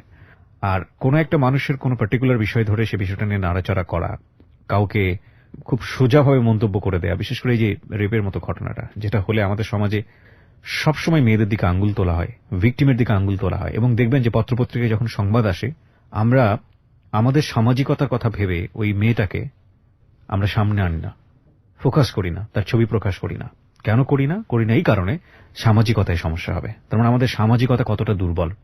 একজন মানুষ, আমি সম্ভবত ইন্ডিয়াতে এরকম একটা কেস আমি দেখেছিলাম, যে সে রেপড হয়েছিল এবং সে ভিকটিম বলতেছিল যে আমি কোথাও ফেস লুকাবো না, আমি টেলিভিশনে গিয়ে সাক্ষাৎকার দেবো, আমি বলবো আমার সঙ্গে এটা হয়েছে, ওটা হয়েছে। আমি কেন ফেস লুকাবো? আমি তো কোনো অপরাধ করিনি। আমি বলছি না যে ইন্ডিয়ার সমাজ আমাদের চাইতে অনেক বেশি অ্যাডভান্স, বাট তার চিন্তা ভাবনাটা অনেক বেশি অ্যাডভান্স ছিল। কিন্তু বড় কথা হচ্ছে, সে এতটা সাহসী পদক্ষেপ নিয়েছে, ঠিক আছে, কিন্তু এই সাহসী পদক্ষেপ কি সমাজ ভালোভাবে দেখেছে? এবং দেখে না বলেই আমরা যে মেয়েটি রেপ হয় তাকে আমরা ফোকাস করি না এবং করতে পারি না। সো যেটা বলছিলেন আপনি, তারপরে যখন আপনি যে জায়গাটায় ছিলেন, যে আপনি ফ্যামিলির কাউকে বিষয়টা শেয়ার হ্যাঁ, করেনি, এবং আমি- আপনি শরীরের মধ্যে একটা চেঞ্জ পাচ্ছিলেন, ঘুমাচ্ছেন তো ঘুমাচ্ছেন। পাচ্ছিলাম। হ্যাঁ। আবার আরেকটা কথা, যে আমি আমার প্রফেশনাল লাইফটাকে নিয়ে বেশি ভাবতেছিলাম। এটা আমার ছোট থেকে স্বপ্ন ছিল পুলিশ হওয়ার। আর আমি এটা জানতাম যে কোনো মেয়ে যদি বিবাহিত কিংবা এরকম কোনো তার ঘটনা থেকে থাকে, তাহলে সে কখনো পুলিশ ডিপার্টমেন্টে ঢুকতে পারবে না। বিশেষ করে আমি তো কখনো আসলে শামীমকে পছন্দ করতাম না, সে আমার সাথে যেটাই করুক না কেন। আমি ভাবছিলাম যে সাবজেক্টটা ওখানেই ক্লোজ, আমি নিজে থেকে ওখানে শেষ করে দিছি। কারণ আমার সুসাইড করার কোনো ইচ্ছা ছিল না। আমি কারোর কাছে রেপ হয়েছি তার মানে এই নয় যে আমি হারে গেছি, এটা আমার মধ্যে ছিল না যে আমি সুসাইড করব। আমি কখনো হারতে শিখি নাই। যেখানে গেছি না কেন, আমি যদি কষ্ট করে হলো সেটাকে আমি অর্জন করছি। তো সেখানে দেখা যাচ্ছে আমি আমার চেঞ্জের বিষয়টা, যে আমি নিজের মধ্যে মানে কোনো কিছু ফিল করতেছি যে আমি খাওয়া দাওয়া এটা সেটা আমার খুব প্রবলেম হচ্ছে, তখন আমি নিজেই মানে এটা নিয়ে ভাবতে থাকি। তখন কেন জানি মনে হয় যে আচ্ছা, শামীম তোমার সাথে এটা করছে। আর আমি আসলে প্রেগনেন্ট বিষয়টা বুঝতাম না তখনও, যে কিভাবে এটা মানে প্রেগনেন্ট হয়। জি। তখন আমি আমার পাশের বাড়ির এক ভাবিরে জিজ্ঞেস করি, আচ্ছা মানে কথায় কথায়, তার সাথে আমি অনেক ফ্রি ছিলাম, জিজ্ঞেস করি যে ভাবি আমি তো অনেক কিছুতেই আসলে জানার চেষ্টা করি, তো আসলে একটা মেয়ে প্রেগনেন্ট হয় কিভাবে? তো বলতেছে বিয়ে কর তারপর বুঝবি। আমাদের সে হাসতে হাসতে এই কথা বললো। তো বললাম যে আপনি তো ভাবি, তো আপনি না বললে আমরা শিখবো কোত্থেকে? আমি আবার তাকে হাসতে হাসতে এই কথাটা বলি। তো বলতেছে যে এরকম মানে মেয়েদের তো প্রত্যেক মাসে যে ইয়াটা হয়, এটা যদি দেখা যাচ্ছে যে কারোর সাথে মানে তার হাজবেন্ডের সাথে মেলামেশা করার পরে যদি না হয়, তাহলে সে প্রেগনেন্ট। তখন আমি যখন ওখান থেকে এই কথাটা শুনছি, আপনি বিশ্বাস করবেন না, আমি মনে হয় এক মুহূর্তের জন্য এই পৃথিবী ছেড়ে চলে গেছি। যা আমিও তো ঠিক 1.5 মাস হলো এরকম অবস্থাতে আসছি, আমারও তো এটা হয়নি। তার মানে কি আমি প্রেগনেন্ট? এটা আমি এখন কিভাবে এটাকে লুকাবো?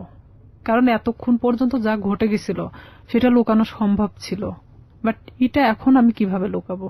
এটা কি আদৌ সম্ভব? আর তখন এক মুহূর্তের জন্য মনে হচ্ছিল যে আমার চেহারার মধ্যে একটা অন্যরকম ছাপ নামে আসে। তখন আমার ওই ভাবি বলতেছে, তোর কি হয়েছে?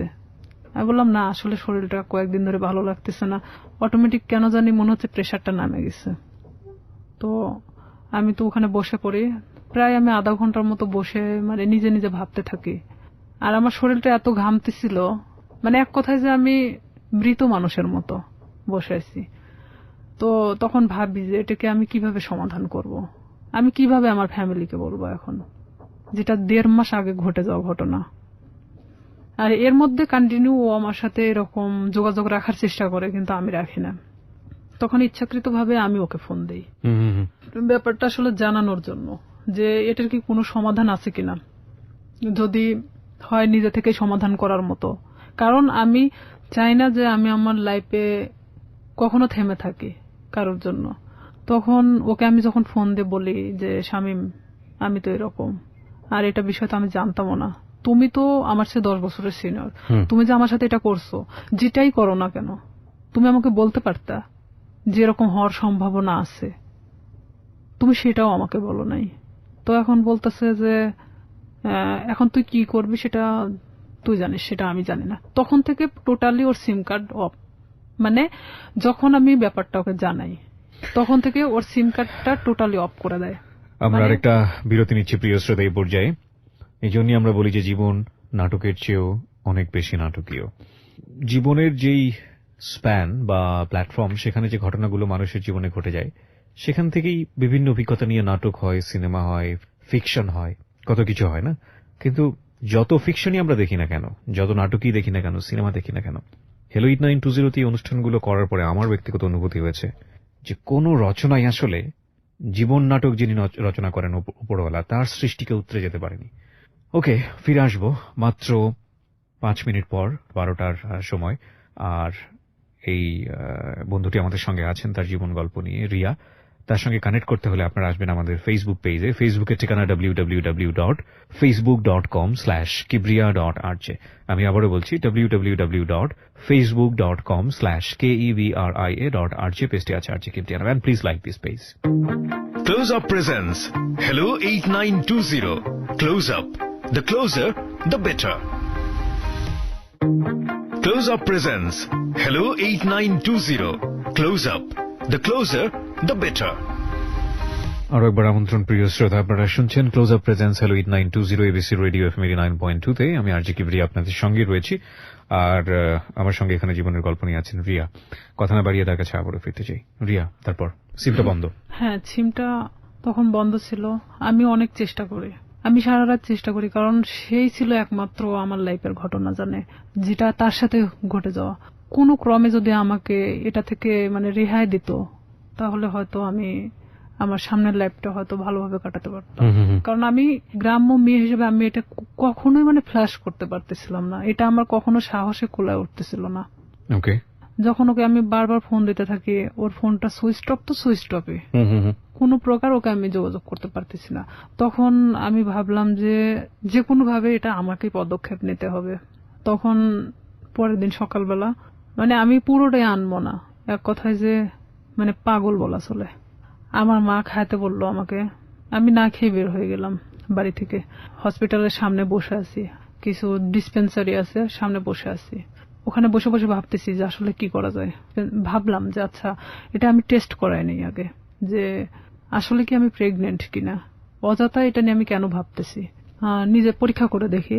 তো এখানে যে প্রেগন্যান্সি টেস্ট করানোর জন্য আপনার টেস্ট টিউব যে কাঠিগুলো পাওয়া যায়, ভাবতেছি যে আমি দোকানে কিনতে গেলে তারা ইভেন কি ভাববে, আমি একটা অবিবাহিত মেয়ে, তো সেখানে আমি কেনই বা ওটা চাইতে যাব। আর যেহেতু আমার এলাকার লোক সবাই, তো সেখানে আমি গিয়ে বলতেছি দোকানদারকে, এমন ভাবে বলতেছি যে ওটা আসলে আমার না। তখন আমি বলতেছি, আঙ্কেল একটা ওই টেস্ট টিউব ওই কাঠিগুলো দেন। তো বলতেছে কার জন্য? তো বললাম আমার এক চাচির জন্য। বলতেছে একটু তাড়াতাড়ি দেন। মানে এমন আমি উৎসাহী দেখাচ্ছিলাম যে আমি আসলে এটার প্রতি কোনো চিন্তা করতেছি না, জাস্ট আমাকে কেউ কিনতে দিছে এরকম ভাব। তো আমি ওটা নিয়ে বাড়ি চলে আসি। বাড়িতে আসার পরে আমি বাথরুমে গিয়ে আমি টেস্ট করাই। টেস্ট করানোর পরে দেখি যে হ্যাঁ আমি প্রেগনেন্ট। আমি মানে নিশ্চিন্ত সেখানে, প্রায় মানে আমি আর উঠে দাঁড়াতে পারতেছি না। যতটা মানে এটা নিয়ে নিশ্চিন্ত হচ্ছি, এতটা মানে আমি নিজে থেকে মানে নর্মাল হয়ে পড়তেছি। যেহেতু আমি এটা নিশ্চিত হতে পারছি, এখন এটাকে কিভাবে সমাধান করতে হবে সেটা ঠিক আমাকেই করতে হবে। আমি যে দোকান থেকে ওটা নিছি, তো ওই দোকানে গিয়ে আমি বললাম যে আঙ্কেল, মানে যার জন্য কাঠিটা নেওয়া হয়েছিল আমার সে চাচি হয়, তো ওনার তো 1 বছরের একটা বাচ্চা আছে। তো আসলে এটা সত্যি যে আমাদের চাচিমার 1 বছরের একটা বাচ্চা ছিল। আমি বলতেছি ওনার তো 1 বছরের একটা বাচ্চা আছে, তো উনি আবার তো প্রেগনেন্ট, তো উনি এটাকে অ্যাবর্শন করাতে চাচ্ছে। তো বলতেছে কয় মাস? তো বললাম যে সঠিক তো আমি জানি না। তো বলতেছে যে তুমি শুনে আসিও, তাহলে সে অনুযায়ী মানে বলা যাবে। তো আমি সেই মুহূর্তের জন্য ভাবলাম যে আসলে এটা আমার একদিন ওয়েট করাটা উচিত, যেহেতু এখানে পুরোটা আমি নিজেকে এড়ানোর চেষ্টা করতেছি। পরের দিন সকালে আবার যাই, যাওয়ার পরে বলতেছি যে আমার কাছে বলা হয়েছে 1.5 মাস। তো বলতেছে যে 1.5 মাস হলে আসলে তো আসলে এইভাবে তো এগুলো খুব সেন্সিটিভ একটা জিনিস, অনেক রিস্কি হয়ে যায়। তো থাক না, 1 বছরে যেহেতু বাচ্চা আছে এটা থেকে যাক, সমস্যা কি? তা আমি বলতেছি আসলে আমার চাচাও তো খুব একটা ভালো দেখে না, তো ওই ক্ষেত্রে আসলে চাচি চাচ্ছে না যে বাচ্চাটা রাখুক। তো এখানে আমি বলতেছি না, আসলে আমাকে তো খুব জোর করে বলছে যে বাচ্চাটা সে রাখবেই না। তো সেখানে যদি আপনি পারতেন ওষুধটা দিলে উপকার হতো। তো আমি আসলে সেভাবে উৎসাহ দেখাচ্ছি না, কারণ এখানে দেখাতে গেলে দেখা যায় যে নিজেরটা একটু মানে বেশিটা বাড়ায় আসে। তখন আমি 2-3 বার রিকোয়েস্ট করার পরে তো বলতেছে যে আসলে এটা তো কোনো খুব হাই রিস্ক, তো প্রেগন্যান্সি থেকে থাকে তাহলে কি উনি নিশ্চিন্ত? তো বললাম হ্যাঁ নিশ্চিত যে প্রেগন্যান্ট উনি। ওষুধ আমাকে দিল, দেওয়ার পর বলতেছে এই ওষুধগুলো ওনাকে 4টা ওষুধে একসাথে খেতে বলবেন, 12 ঘন্টার মধ্যে এটা অ্যাবর্শন হয়ে যাবে, কিন্তু ব্লিডিং হতে থাকবে। এটা কিন্তু ওনাকে এই ব্লিডিংটা নিয়ন্ত্রণ করার জন্য তাকে কিন্তু ট্রিটমেন্ট নিতে হবে, আমাকে এই কথা বললো। আমার চিন্তা যে আমি খাওয়ার পরে যদি অ্যাবর্শন হয়ে যায় তারপর আমি মারা গেলে যাক, বাঁচি মরি, ওটার কোনো সমস্যা নেই। হ্যাঁ, আমি তখন চিন্তা করতেছি যে যেটাই হোক না কেন আমি যে কোনো ভাবে বোঝাতে পারবো তাদেরকে যেটা আমার নর্মালি এটা আমার হয়ে গেছে। তখন আমি বাড়িতে চলে আসি। বাড়িতে আসার পরে আমি এই জিনিসটা রাত্রেবেলা খাই। খাওয়ার পরে আমার ঠিক রাত 12টা 12:30টার দিকে আমার পেটে অনেক পেন করে, অনেক ব্যথা করতেছিল। আমি কিছুতেই মানে ঠিক থাকতে পারতেছিলাম না। এদিকে আমি তো আমার একা এক রুমে থাকি, আমি অনেক কান্নাও করতেছিলাম, কিন্তু কারোকে আমি বুঝতে দিচ্ছিলাম না তাহলে কতটা কষ্ট পাচ্ছিলাম ওই মুহূর্তের জন্য। তারপরেও আমি বারবার শামীমের ফোন লাগাচ্ছিলাম যে এখনো যদি ওকে আমি ফোনে পাই। ওকে আমি কোনো মতে ফোনে পাচ্ছিলাম না। ওকে ফোনে দিয়ে আপনি কি করবেন? ওকে তো আপনি লাভও করতেন না। আমার রাগ হচ্ছিল প্রচন্ড, যার কারণে আমি ওরে ফোন দিচ্ছিলাম।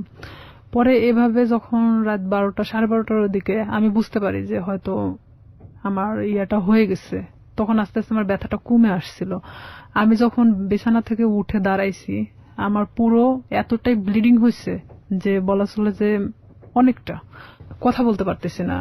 পাশের রুমে আমার বড় বোন থাকতো, তো আমার বড় বোনকে একবার ডাক দিলাম, তারা তো গভীর ঘুমে আছে। 2-3 বার ডাক দেওয়ার পরে শুনলো, শোনার পর বলতেছি কি হয়েছে? তো বললাম আমি না খুব অসুস্থ। তা আমি শুধু দরজাটা খুলে দিয়ে চলে আসলাম। আয়সা আমি মানে কোনো মতে ঠিক থাকতে পারতেছি না, মানে আমার পেটের ব্যথাটা নাই, বাট এত পরিমাণ ব্লিডিং হচ্ছে যে আমার শরীর থেকে বলা চলে যে সব রক্ত বের হয়ে গেছে। পরে আমার বড় বোন, ও তো তখন প্রেগনেন্ট ছিল, পুরো প্রেগনেন্ট, তখন বাচ্চা হওয়ার জন্য আমাদের বাড়িতে আসছিল। আমার যে ব্লিডিং হচ্ছে মানে এটা তো অনেক নার্ভাস ছিল যে কেন এটা হলো। তখন ও দৌড়ে গিয়ে মাকে ডাকে, মায়ের রুম থেকে মা উঠে আসে, আমার বাবা উঠে আসে, আমার ভাইও আসে। তখন আসে বলতেছে হঠাৎ এরকম কেন হলো।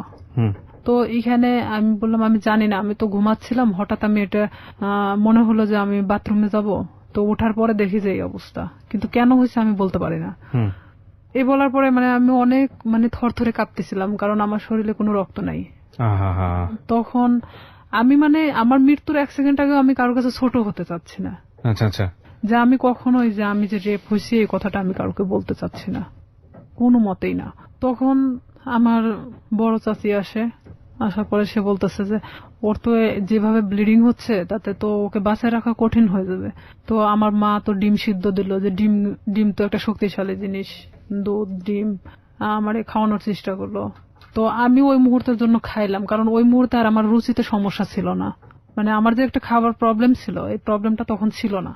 পরে আমাকে তো হসপিটালে নিয়ে যাইতে চাইলো, কিন্তু আমি কোনো মতে হসপিটালে যাচ্ছি না। যে আমি যদি হসপিটালে যাই, আর ওই যে ডাক্তারের থেকে আমি ওষুধটা নিয়ে আসছি, ডাক্তার বলতে ডিসপেন্সারি থেকে, সেই ডিসপেন্সারিটা ছিল ঠিক হসপিটালের গেটের সামনেই। আমার কথা আমার মৃত্যু হয়ে যাক, কিন্তু আমি কখনোই হসপিটালে যাব না। আমি এক কথায় আমার মাকে বোঝাচ্ছিলাম যে না, ওখানে গেলে আমাকে ইনজেকশন দিবে। আমি মানে ওর সিরিঞ্জকে খুব ভয় পেতাম ছোট থেকেই। মা বলতে কি আমার সবাই জানতো যে আমি সিরিঞ্জ অনেক ভয় পাই। আমি বলতেছি না, ওখানে গেলে ডাক্তার আমাকে ধরে ইনজেকশন দিবে, আমি থাকতে পারবো না, আমি মারা যাবো। তার চেয়ে বরং আমি এখানে মারা যাই। আমি কিছুতেই মানে হসপিটালে যেতে ইচ্ছুক না। পরে এর মধ্যে এক ডাক্তারকে নিয়ে আসা হলো, আমার বাবা গিয়ে নিয়ে আসলো। নিয়ে আসার পরে এখনো কিছু বলে নাই যে সেই দিন কি বুঝতে পারছিল কিনা যে আমি কি করছি। সে বলতেছে এটা হঠাৎ করে হওয়ার তো কোনো মানেই হয় না, এটা আসলে টেস্ট করানো দরকার। তখন আমি বলতেছি না, আমি টেস্ট করাবো না। তো বলতেছে কেন? তেমন বলতেছে যে আচ্ছা, এটা সিম্পল একটা জিনিস, দেখবা কাল ঠিক হয়ে গেছে। তখন আমার মা বলতেছে তোর প্রবলেমটা কি, তুই কেন এগুলোকে টেস্ট করাতে চাচ্ছিস না? তাই আমি বলছি হ্যাঁ ঠিক আছে, টেস্ট করাবো, কিন্তু আমাকে যদি কোনো ওষুধ দেয় আমি খাবো, কিন্তু আমাকে যদি কোনো ইনজেকশন দেওয়া হয় আমি কিন্তু নিব না। মানে তাদেরকে আমি শুধু ইনজেকশনের ভয়টা দেখাচ্ছিলাম। তো বলতেছে আচ্ছা ঠিক আছে। তো এর মধ্যে ওই ডাক্তার যে ব্লিডিং কমানোর জন্য যে ওষুধটা দিয়ে গেছে, এটাতেই আমার অনেকটা কাজ হয়েছে। মানে আমি সকালে ঘুম থেকে উঠে দেখি বলা চলে যে আমার ব্লিডিং নাই, মানে আমার কোনো ব্লাড বের হচ্ছে না। তখন আমি মাকে বললাম, মা আমার তো আর কোনো সমস্যা হচ্ছে না, তো আমার তো আর হসপিটালে যাওয়ার দরকার নেই। তো মা বলতেছে যে তাহলে তো ভালো হয়ে যাচ্ছিস, তাহলে এ ওষুধই খা। তো আমি ওইভাবেই প্রায় 1 মাসের মতো আমি অনেকটা অসুস্থ ছিলাম, মানে উঠে দাঁড়াতে পারতাম না, বসতে পারতাম না। তারপরও মানে আমি দেখাচ্ছিলাম যে আমি অনেকটা সুস্থ, কিন্তু আমি শারীরিকভাবে ভিতর থেকে খুবই অসুস্থ ছিলাম। তখন আস্তে আস্তে যখন আমি আগের পর্যায়ে আবার ফেরত আসি, আমি সবকিছু ভুলে যাওয়ার চেষ্টা করি। কিন্তু শামীম আবারও যখন দেখলো যে আমি স্বাভাবিক ভালো মানুষ, নিজের মতো করে চলতে পারতেছি, তখন ও কি করলো, আমাকে আবার ফোন দেওয়া শুরু করলো। আমাকে আবার ফোন দেয়। আমি তখন এক ধরনের অনেক বকাবাজি করি, তুই আমাকে কখনো ফোন দিবি না। তখন আমি ওকে তুই তুকারি করে কথা বলতাম যে তুই আমাকে কখনো ফোন দিবি না, আর যদি ফোন দিস আমি এই বিষয়গুলো কিন্তু সবাইকে বলে দেব। তখন ও বলে কি যে তুই কি বলবি, তোর যে ভিডিও আছে আমার কাছে এটা তুই জানিস। আমাকে ঠিক এইভাবে বলা হয় যে সেদিনকার ঘটনা যে আমার কাছে ভিডিও আছে আমার ফোনে, তুই কি এটা জানিস? আমি মানে ক্রমশ মানে নিজের সাথে মানে যুদ্ধ করতেছি মনে হচ্ছে আমার মধ্যে একটা গেরিলা যুদ্ধ শুরু হয়েছে। তখন আমি অনেকটা শর্ট হয়ে যাই যে আসলে এটা কি হচ্ছে, আমি কি একটা করে সমস্যা আমি এভাবে সমাধান করবো আর একটা করে সমস্যা আমার সামনে এসে দাঁড়াবে? আমি ওকে বলি যে শামীম, এটার বিনিময়ে তুমি কি চাও? আমাকে ভিডিওটা দিয়ে দিতে হবে। তো বলতেছে তার বিনিময়ে আমি যখন যেভাবে চাইবো তখন তোকে সেইভাবে আসতে হবে। আমি বলি এটা অসম্ভব, কারণ আমি যখন অনেকটা কষ্টের মধ্যে ছিলাম, প্রেগনেন্ট ছিলাম, তখন একটা বারের জন্য আমার পাশে এসে দাঁড়াও নাই। আমি এই জিনিসটাকে কিভাবে সমাধান করছি পুরোটা আমার নিজের মতো করে। সেখানে যদি একবারের জন্য ফ্ল্যাশ হতো তখন কি হতো? আসলে এখানে মূল উদ্দেশ্য আর একটা ছিল যে ওকে না পছন্দ করার। ওর অনেক মেয়ের সাথে সম্পর্ক ছিল, যেটা আমি জানতাম, আমার ভাই অনেক সময় গল্প করতো, যার কারণে ওকে আমি অ্যাকসেপ্ট করতাম না। তাছাড়া এত কিছুর মাঝখানে আমি ওকে অ্যাকসেপ্ট করাটাই স্বাভাবিক ছিল, কিন্তু আমি ওর ঘটনা জানতাম যে ও এরকমই মানুষের সাথে করে, যার কারণে আমি ওকে পছন্দ করতাম না। তখন ও বলে কি, তুই যদি কালকে সকালে আমার বাসায় না আসিস আমি তাহলে তো কিন্তু এই ভিডিওটা দেখবি যে কালকে বিকেলবেলা সবার হাতে চলে গেছে। আমি একবার ভাবতেছিলাম যে আমি কি আমার ফ্যামিলিকে কথাটা জানাবো, আবার এটাও ভাবতেছিলাম যে এটা কিভাবে সম্ভব আমি এই কথাগুলো তাদেরকে বলবো। আর আমার লাইফে তো আমার অনেক বড় হওয়ার দরকার, যেখানে আমি থেমে যাবো এখানেই। হয়তো আমার পড়াশোনা হবে না, হয়তো মানুষ আমাকে নিয়ে বিভিন্ন ধরনের কথা বলবে। আমি কিভাবে সম্ভব যে আমি সামনের দিকে আগাবো? তখন সবকিছু নিজেকে যেভাবেই হোক না কেন আমি বলি যে হ্যাঁ আমি তোমার কথা শুনবো, কিন্তু আমাকে ভিডিওটা দিয়ে দিতে হবে, কিন্তু কোনো কপি রাখা যাবে না। তো আমাকে বলে যে ঠিক আছে আমি দিয়ে দিব, কিন্তু কিছুদিন পর, আগে দেখি যে তোমার মতিগতিটা কি। তখন নেক্সট টাইম আমি ওর বাসাতে আরেকবার যাই। যাওয়ার পরে তখন আমি বিভিন্ন কৌশলে চেষ্টা করি ওর থেকে ভিডিও, আমি ওকে বোঝাতে চাই যে আসলে এক পর্যায়ে ওকে আমি পছন্দ করে ফেলছি। তখন ওকে আমি এভাবে বলি যে ঠিক আছে ভিডিওটা আমাকে দেখাও, আমি নিব না, বাট আমাকে দেখাও, প্রয়োজন হলে তুমি আরো ভিডিও করো, সমস্যা নেই, কারণ এখন আমি তোমাকে পছন্দ করি। আমি তাকে ঠিক এভাবে বোঝাচ্ছিলাম যে আমি ভিডিওটা যে কোনো কৌশলে নিতে চাচ্ছিলাম। তখন এক পর্যায়ে ওর বাসাতে আমি 2 থেকে 3 বার যখন যাই, যাওয়ার পরে ওর এক ধরনের হয়তো বিশ্বাস হয়ে যায় যে আমি হয়তো তাকে পছন্দ করি এখন। তখন সে কি করে, ভিডিওটা একদিন আমাকে দেখাচ্ছিল, মানে তো সেদিন ওর বাসাতে ওর মা আছে, কিন্তু আমি পিছন দরজা দিয়ে ঢুকছি, আমাকে কখনো ভিতরে কথা বলতে দিত না। তো ভিডিওটা যখন আমি দেখছিলাম, ওর মা তখন মানে রুমে নক করতেছিল, তখন ও আমাকে বলে কি যে তুমি ওই পাশে ওয়ার্ড্রোবের ওই পাশে দাঁড়াও, আমি দরজাটা খুলি। তখন ও ঠিক দরজাটা খুলে ওর মার সাথে কথা বলে, ও ফোনটা আমার কাছে রেখে চলে যায়। ওর মার সাথে যখন কথা বলতেছিল তখন আমি ফোন থেকে আমার মেমোরি কার্ডটা বের করে নেই, ও তখন আমি বুঝতে দেইনি, কিন্তু আমি জানতাম না যে ও সেটা কপি করে অন্য কোথাও রাখছে। মানে এটা যে শুধু ওর কাছে একটা না, কপি করে অন্যান্য জায়গাতে বসে হ্যাঁ রেখেছে। অন্য ওর মেমোরি কার্ডেও ছিল। কত সালের ঘটনা এটা আপনারা? এটা ওই 2007-এর শেষে 8-এর দিকে। 2007 কিংবা 8 আমি যতদূর জানি যে আইসিটি যে নিয়ম নীতি বা আইন বা অ্যাক্ট সেগুলোও কিন্তু হয়নি। হ্যাঁ, আইন সম্পর্কে অতটা আমার ধারণা ছিল না, আর আমি তো অনেক ছোট ছিলাম তখন, সাথে তখন আমি 8-এ পড়ি। রাইট, ওকে। কপিটা নিয়ে আসার পরে আমি, ও তখন যখন মানে ফোনটা দেখছে যে ওর ফোনে মেমোরি কার্ড নাই, তখন আমি চলে আসার পরে দেখছে যে ওর ফোনে মেমোরি কার্ড নাই, তখন আমারে বলতেছে যে তুমি কি মনে করো নিজেকে খুব চালাক, আমাকে এভাবে বলতেছে। আমি বললাম কেন? তো বলতেছে যে তুমি মেমোরি কার্ডটা খুলে নিয়ে গেছো। আমি বললাম যে আমি তখন ঠিক এভাবেই বলি, আমি এটার অপেক্ষাতেই ছিলাম। তো বলতেছে তুমি, তোমার ধারণা কি করে হলো যে আমার কাছে একটা থাকবে, আমি যেটা তোমাকে দেখাচ্ছিলাম সেটা কপি ছিল, আমাকে এভাবে বললো। ও কি সত্যি সত্যি ভিডিওটা করেছিল? হ্যাঁ ছিল। ওকে। তারপরে আমি ওটা নিশ্চিন্ত হওয়ার জন্য দেখলাম, এই মেমোরি কার্ডটা আমার ফোনে তুললাম, তুলে দেখি যে হ্যাঁ সেই দিনের যে ধস্তাধস্তির ঘটনাটা ছিল সেটাও পুরোটাই ওর প্ল্যান মাফিক ছিল। ওকে। তখন ওর ফোনটা যে ওর ওয়ার্ড্রোপের উপর মানে ভিডিও হচ্ছে এটা আপনি জানতেন? এটা আমি জানতাম না তখনকার জন্য। তখন আমি যখন মেমোরি কার্ডটা বাথরুমের মধ্যে ফেলে দেই, ফেলে দেওয়ার পর আমি ভাবি যে এটা নিশ্চিন্তে শেষ, কিন্তু যখন আমাকে ফোন দিয়ে কথাগুলো বলা হয় যে তুই কি জানিস যে এটার আর একটা কপি আছে, তখন আমি না অনেকটা আবার হয়ে যায় যে আমি এখন এর প্রতি আবার কিভাবে বিশ্বাস ধরাবো, আর না হলে তো সে আমাকে এইভাবেই ব্যবহার করতে থাকবে সারাটা জীবন। কারণ তখন আমি বলতাম যে তাহলে তুমি আমাকে বিয়ে করো, যেহেতু তোমার আমাকে দরকার, তাহলে তো আমি তোমাকে ছেড়ে চলে যাচ্ছি না।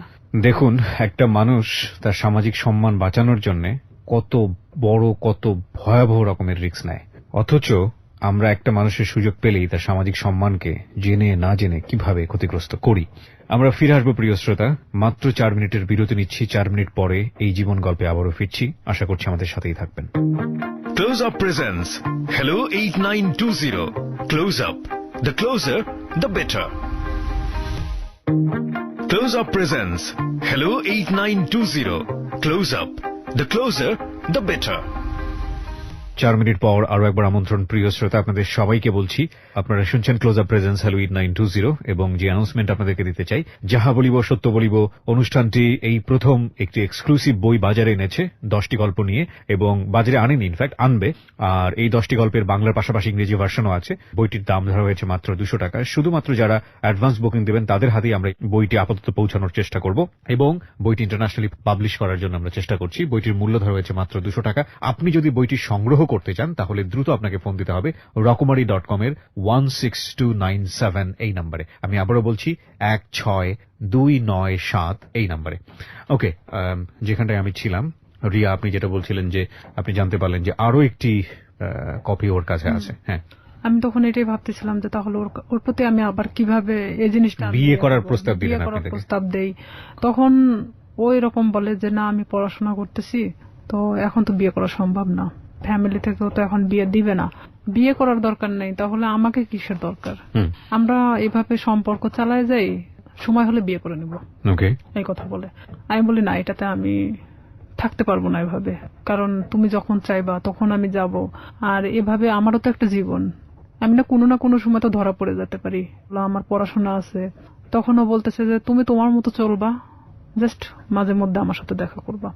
আমি তখন রাজি হই না, যে তাহলে আমাকে ছেড়ে দাও এখান থেকে।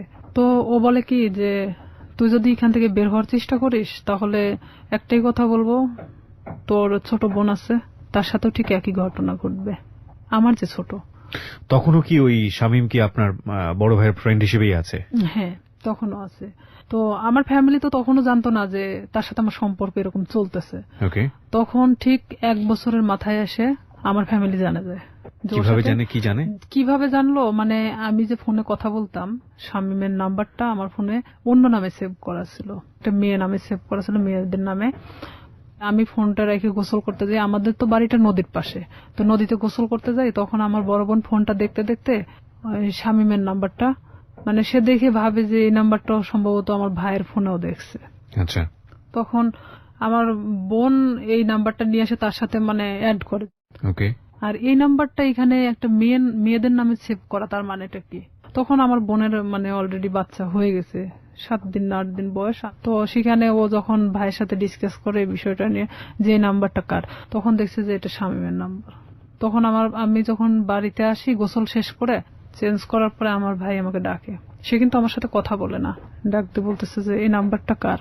তখন এক পর্যায়ে আমি মনে চমকে উঠি, প্রশ্ন করতেছে কেন। তখন আমি না চুপ মেরে তাকায় আছি।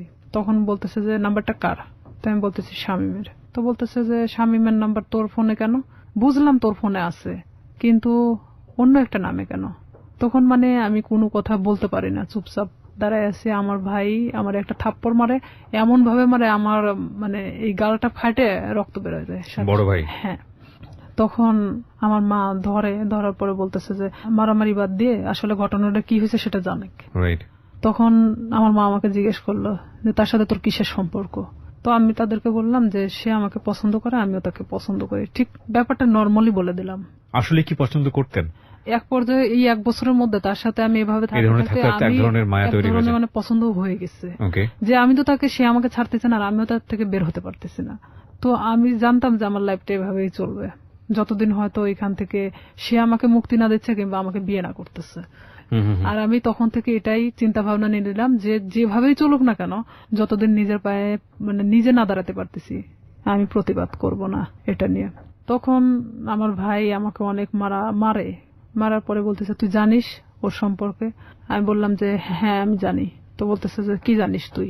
তো বলতেছি যে ও যে অনেক মেয়ের সাথে সম্পর্ক ছিল কিন্তু এখন তো নাই, ও আমাকে সবকিছুই বলছে। তো বলতেছে যে ওর যে এখনো রীতা নামে একটা মেয়ের সাথে সম্পর্ক আছে তুই জানিস? তাই আমি বললাম যে হ্যাঁ আমি জানি, আমি কিন্তু কিছুই জানি না, তারপর আমি স্বীকার করতেছি যে হ্যাঁ জানি। তো বলতেছে যে তোকে কি বলছে? তাই আমি বললাম যে হ্যাঁ তার সাথে নাকি সম্পর্ক ছিল এখন নাই। তো বলতেছে ও যে গত পরশুদিনও আমার সাথে গিয়ে দেখা করে আসলো রীতার সাথে, তোকে এই কথাটা বলছে? আমার ভাই কিন্তু নর্মালি আমাকে এভাবে জিজ্ঞেস করতেছে। তাই আমি বলতেছি হ্যাঁ আমাকে বলছে। তো আমি আসলে তাদের মধ্যে তাল পাকায় দিচ্ছিলাম এরকম যে শামীম যদি আমাকে বলে থাকে তাহলে রীতার সাথে কেন সম্পর্ক? তাহলে শামীম আমার সাথে তাহলে এ ধরনের কি ধরনের খেলা খেলতেছে? তখন আমার ভাই বলে যে তুই আরো একটা বিষয় শুনে রাখ, শামীমের সাথে তুই সম্পর্ক রাখিস না। যতই আমি তোকে মারধর করে যাই করি না কেন, তারপরেও তুই আমার বোন। ও আমাকে মারার জন্য তোকে বেছে নিছে। আমি বললাম কেন? তো বলতেছে যে একটা বিষয় নিয়ে ওর সাথে আমার গন্ডগোল হয়েছে, যার কারণে ও আমাকে এমন ভাবে মারতে চাচ্ছে যেটা মৃত মানুষের চেয়েও অন্যরকম একটা ইয়া। তো এখন আমি বলতেছি যে হ্যাঁ সেটা বিষয় আমি জানি, মানে এক কথায় আমি সবকিছু স্বীকার করতেছি যে আমি জানি। তখন এক পর্যায়ে আমি শুয়ে শুয়ে এটা ভাবতে থাকি যে আসলে আমার ভাইয়ের সাথে কি ঘটছে তারা। তখন আমি শামীমরে ফোন লাগাই বলি শামীম ভাইয়ের সাথে তোমার প্রবলেমটা কি? তো বলতেছে কি না তো কোনো প্রবলেম নেই। তাই আমি বললাম যে ভাই তো তোমার আমার বিষয় জানে গেছে, তো এইখানে এখন আমার মনে হয় যে বলে দেওয়াটা উচিত সবকিছু। তো বলতেছে যে না বলো না, এখানে সমস্যাটা হলো কি আমি তো পড়াশোনা করি, এখন যদি আমি তোমাকে বিয়ে করি, ও তখন এখন এক ধরনের নর্মালি মানে কথা বলতেছে, তোমাকে যদি আমি এখন বিয়ে করি তাহলে আমাকে কিন্তু গার্মেন্টসে থাকা ছাড়া উপায় হবে না, কারণ আমার ফ্যামিলি তোমাকে কখনোই মানে নেবে না। তারা চায় যে তার ছেলেকে বিয়ে দিবে একটা চাকরিজীবী মেয়ের সাথে। আমার রাগ ওঠে একটু যে তুই জানিস যে তোর ফ্যামিলি তোকে আমার সাথে বিয়ে দিবে না, এটা আমিও জানতাম, তাহলে আমার সাথে এটা করার দরকার ছিল কি? এক পর্যায়ে তার সাথে আমার অনেক রাগারাগি হয়। এটা 2008 সালের ঘটনা। তারপরে শামীম এক পর্যায়ে আমার সাথে একটা ব্রেকআপ সৃষ্টি করে। সে চাচ্ছিল যে আমি তার থেকে দূরে সরে যাই, আর আমিও তখন এক পর্যায়ে চাচ্ছিলাম যে আমি যে কোনো মূল্যে ওকে চাই। সে আমার জীবনটাকে নিয়ে এভাবে খেলতে পারে না, কারণ আমার ফ্যামিলি তখন জেনে গেছে যে তার সাথে আমার সম্পর্ক চলতেছে। তখন এক পর্যায়ে আমি আমার ফ্যামিলির সাথেও যুদ্ধ করি, আর এদিকে ও আমাকে কিন্তু যতটাই ভালোবাসুক না কেন আমার ফ্যামিলি থেকেও দূরে সরায় দিছে। দেখা যাচ্ছে আমার ফ্যামিলির বিষয়ে অনেক কথা বলে যে তোমার ভাই আমার থেকে দূরে সরানোর জন্য তোমাকে এই ধরনের হয়তো খারাপ কথা বলে আমার সম্পর্কে। তো আমি দেখতাম যে অবশ্যই আমার ভালোবাসার সম্পর্ক ফাটল ধরানোর জন্য তারা হয়তো এই ধরনের তার খারাপ বিষয়গুলো তুলে ধরে। তো এক পর্যায়ে আমার ফ্যামিলির সাথে কথা বলা বন্ধ করে দেই আমি। 2011 সালে ওর সাথে আমার ফুললি ব্রেকআপ হয়ে যায়, মানে ওর সাথে আমার কোনো প্রকার যোগাযোগ নেই। আর হঠাৎ করে মানে ও ফোন টোন অফ করে দিছে, কোনোভাবে খুঁজে পাওয়া যাচ্ছে না, মানে আমি অন্তত ওকে খুঁজে পাচ্ছি না। এক পর্যায়ে এলাকার এর মধ্যে সবাই জানে গেছে যে শামীমের সাথে আমার সম্পর্ক, কিন্তু এই যে পূর্বে যে ঘটনাটা, যে সম্পর্কটা সৃষ্টি হলো কোথার থেকে, এটা কিন্তু কেউই জানতো না। ব্রেকআপের পরে আমি দিশেহারা হয়ে যাই যে আমি এখন কি করব। তখন এর মধ্যে 2010 সালে তো আমি এসএসসি পাস করছি। অলওয়েজ সময় নিয়োগপত্র দেখে থাকি যে কখন কোথায় নিয়োগ দিচ্ছে। এক পর্যায়ে দেখি যে হ্যাঁ পুলিশের নিয়োগ দিচ্ছে, কিন্তু আমার বয়স হয়নি, 18 বছর পূর্ণ হয়নি। দিশেহারার মতো আমি একজন ঘুরি, এবং ঘুরতে ঘুরতে এক পর্যায়ে আমি ভাবি যে না, আমার একমাত্র এখন বাঁচার উপায় আমার নিজেকে চালানোর মতো একটা লাইফ তৈরি করতে হবে। 2012 সালের সেপ্টেম্বরের দিকে একটা নিয়োগ হয় পুলিশ ডিপার্টমেন্টে। এর মধ্যে কিন্তু শামীমের সাথে আমার কোনো প্রকার যোগাযোগ নেই, কোনো প্রকার সম্পর্ক নাই। আর ওকে, কিন্তু মনের মধ্যে ভয়টা কাজ করে, না জানি কখন ভিডিওটা পাবলিশ করে দেয়, তাই কি? নাকি ও ভিডিওটার বিষয়টাও ছিল। আর একটা কথা যে এক পর্যায়ে আমি ওকে ভালোবেসে ফেলছিলাম। আর একটা বিষয় যে আমার এটা চিন্তা ছিল যে তুই যদি ভিডিওটা ফ্ল্যাশ করিস অন্তত আমি তোর গলায় ঝুলে যাব। আমি জানতাম যে তারপরে পাবলিসিটিতে এটা দেখাবে না। ঠিক আছে, তো ওর গলায় ঝুললে আমার কোনো আপত্তি নাই, ও যদি করে তো করবে। তখন তো আমি পুরোটাই এখন ওর গলায় ঝুলার জন্য মানে প্রস্তুত। এই জন্যই বলি জীবন নাটকের চেয়েও নাটকীয়। আমরা যে সরল রৈখিক চিন্তাটা করছিলাম, চিন্তা করে দেখুন এই যে ভিডিওটা নিয়ে স্বাভাবিকভাবে আমাদের যে চিন্তাটা, এবং এই চিন্তার সাথে ওর চিন্তারও একটা মিল আমরা পাচ্ছিলাম, কিন্তু কিভাবে এটা টুইস্ট করলো। হিন্দি সিরিয়াল আসলে দেখার দরকার নাই। আমার মনে হয় যে নিজের এক একটা এরকম জীবন গল্প যদি জানা যায়, এটা সিরিয়ালের চেয়েও অনেক ভয়াবহ কিছু। ওকে, এটা ভাবতেছি যে ওর গলায় ঝুলে দেবো। তখন ও চাচ্ছে কি যে ভিডিওটা আমি কখনো ফ্ল্যাশ করবো না। ও নিজেই মানে ভিডিওটাকে শেষ করে দিছে, এমনকি আমার নাম্বার টাম্বার সবকিছু ওর থেকে শেষ করে দিছে। এক পর্যায়ে ওর নাম্বার টাম্বার যখন সব চেঞ্জ করে নিছে, তখন তো ওর সাথে কোনো যোগাযোগের কোনো নাই আমার। আমি তখন দিশেহারা একটা যে আমাকে এখন আমার লাইফের দিকে আগাতে হবে, যেভাবে হোক আমি একটা সরকারি চাকরি করব। 2012 সালে যখন এই সেপ্টেম্বরের দিকে এই নিয়োগটা হয়, আমার ভাই চাচ্ছিল না যে আমি পুলিশ ডিপার্টমেন্টে আসি, কারণ ও অনেক আগেই কিন্তু ডিপার্টমেন্টে যোগদান করছে। আমার ভাই না চাওয়ার কারণ একটাই, সে চাচ্ছিল যে আমি যদি পুলিশে ঢুকি নিশ্চিত আমি শামীমকে বিয়ে করব। আর আমার ভাই কোনো মতেই শামীমকে মানে নিতে পারতেছিল না। তাতে আমাকে ত্যায্য করতে তারা রাজি আছে, কিন্তু শামীমকে কোনো মতে তারা মানতেছে না, কারণ ও এর আগেও আমার ভাইয়ের জানা মতো অনেক মেয়ের সাথে এই ধরনের ঘটনা ঘটাইছে। কিন্তু আমার সাথে কি ঘটনাটা ঘটছে এটা তো আমার ফ্যামিলির এমনকি কেউই জানতো না। তখন আমার বাবাকে বললাম যে অমুক দিন তো নিয়োগ, তা আমি তো দাঁড়াতে চাচ্ছি। তো আমার বাবা বলতেছে যে আমার ভাইয়ের নাম, তো বলতেছে পছন্দ করে না, আর এটা যদি আমি দাঁড়াতে সম্মতি দেই তাহলে দেখা যাবে যে এটা নিয়ে অনেক বাড়িতে এক ধরনের মারামারি শুরু হয়ে যাবে। তাই আমি বললাম যে যা হয় হবে, আপনি যদি আমাকে টাকা দেন দিবেন, না দিলে আমি এমনিতেই যাব, কারণ আমার তো কোনো লোক ধরা নাই, আমি শুধু যাবো এই টাকাটাই চাচ্ছিলাম। তখন আমার বাবা আমাকে 2000 টাকা দেয়, আমি ওই টাকা নিয়ে পাবনা চলে যাই দাঁড়াতে। এক ইয়েতে আমাকে সিলেক্ট করে, কারণ আমি 5 ফিট 9 ইঞ্চি আর আমি একটি স্ট্রং বডির মানুষ। তো দেখার পরে আমাকে সবার পিছন থেকে নিয়ে যাওয়া হয়, ওখানে মাপে ওয়েটে সবকিছু দেখে আমি ঠিক হই। মেডিকেলেও দেখা যাচ্ছে আমার কোনো প্রকার সমস্যা নাই। যাই হোক, চাকরিটা হয় আপনার শেষ পর্যন্ত? হয়। তারপরে আমার চাকরিটা হয়, ওখান থেকে আমি বাড়িতে আসি। বাড়িতে আসার ঠিক আধা ঘন্টা 1 ঘন্টা পরে আমার ফোনে ফোন আসে একটা আনোয়ার নাম্বার থেকে। ফোন আসার পরে ওটাই ছিল শামীমের নাম্বার।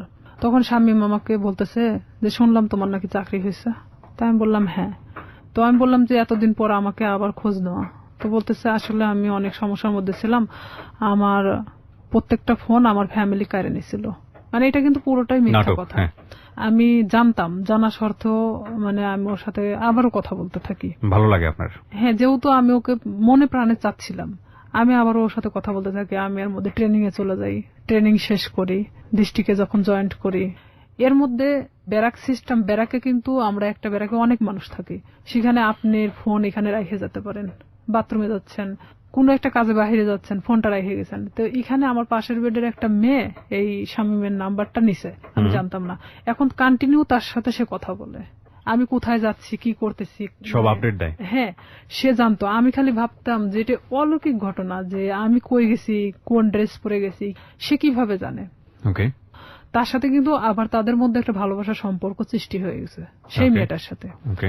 পরে আমি তো ওকে বারবার বলি যে দেখো আমি তো চাকরি করি, এখন আমাকে বিয়ে করো। এখন সে কিছুতেই তখন বিয়ে করতে রাজি না।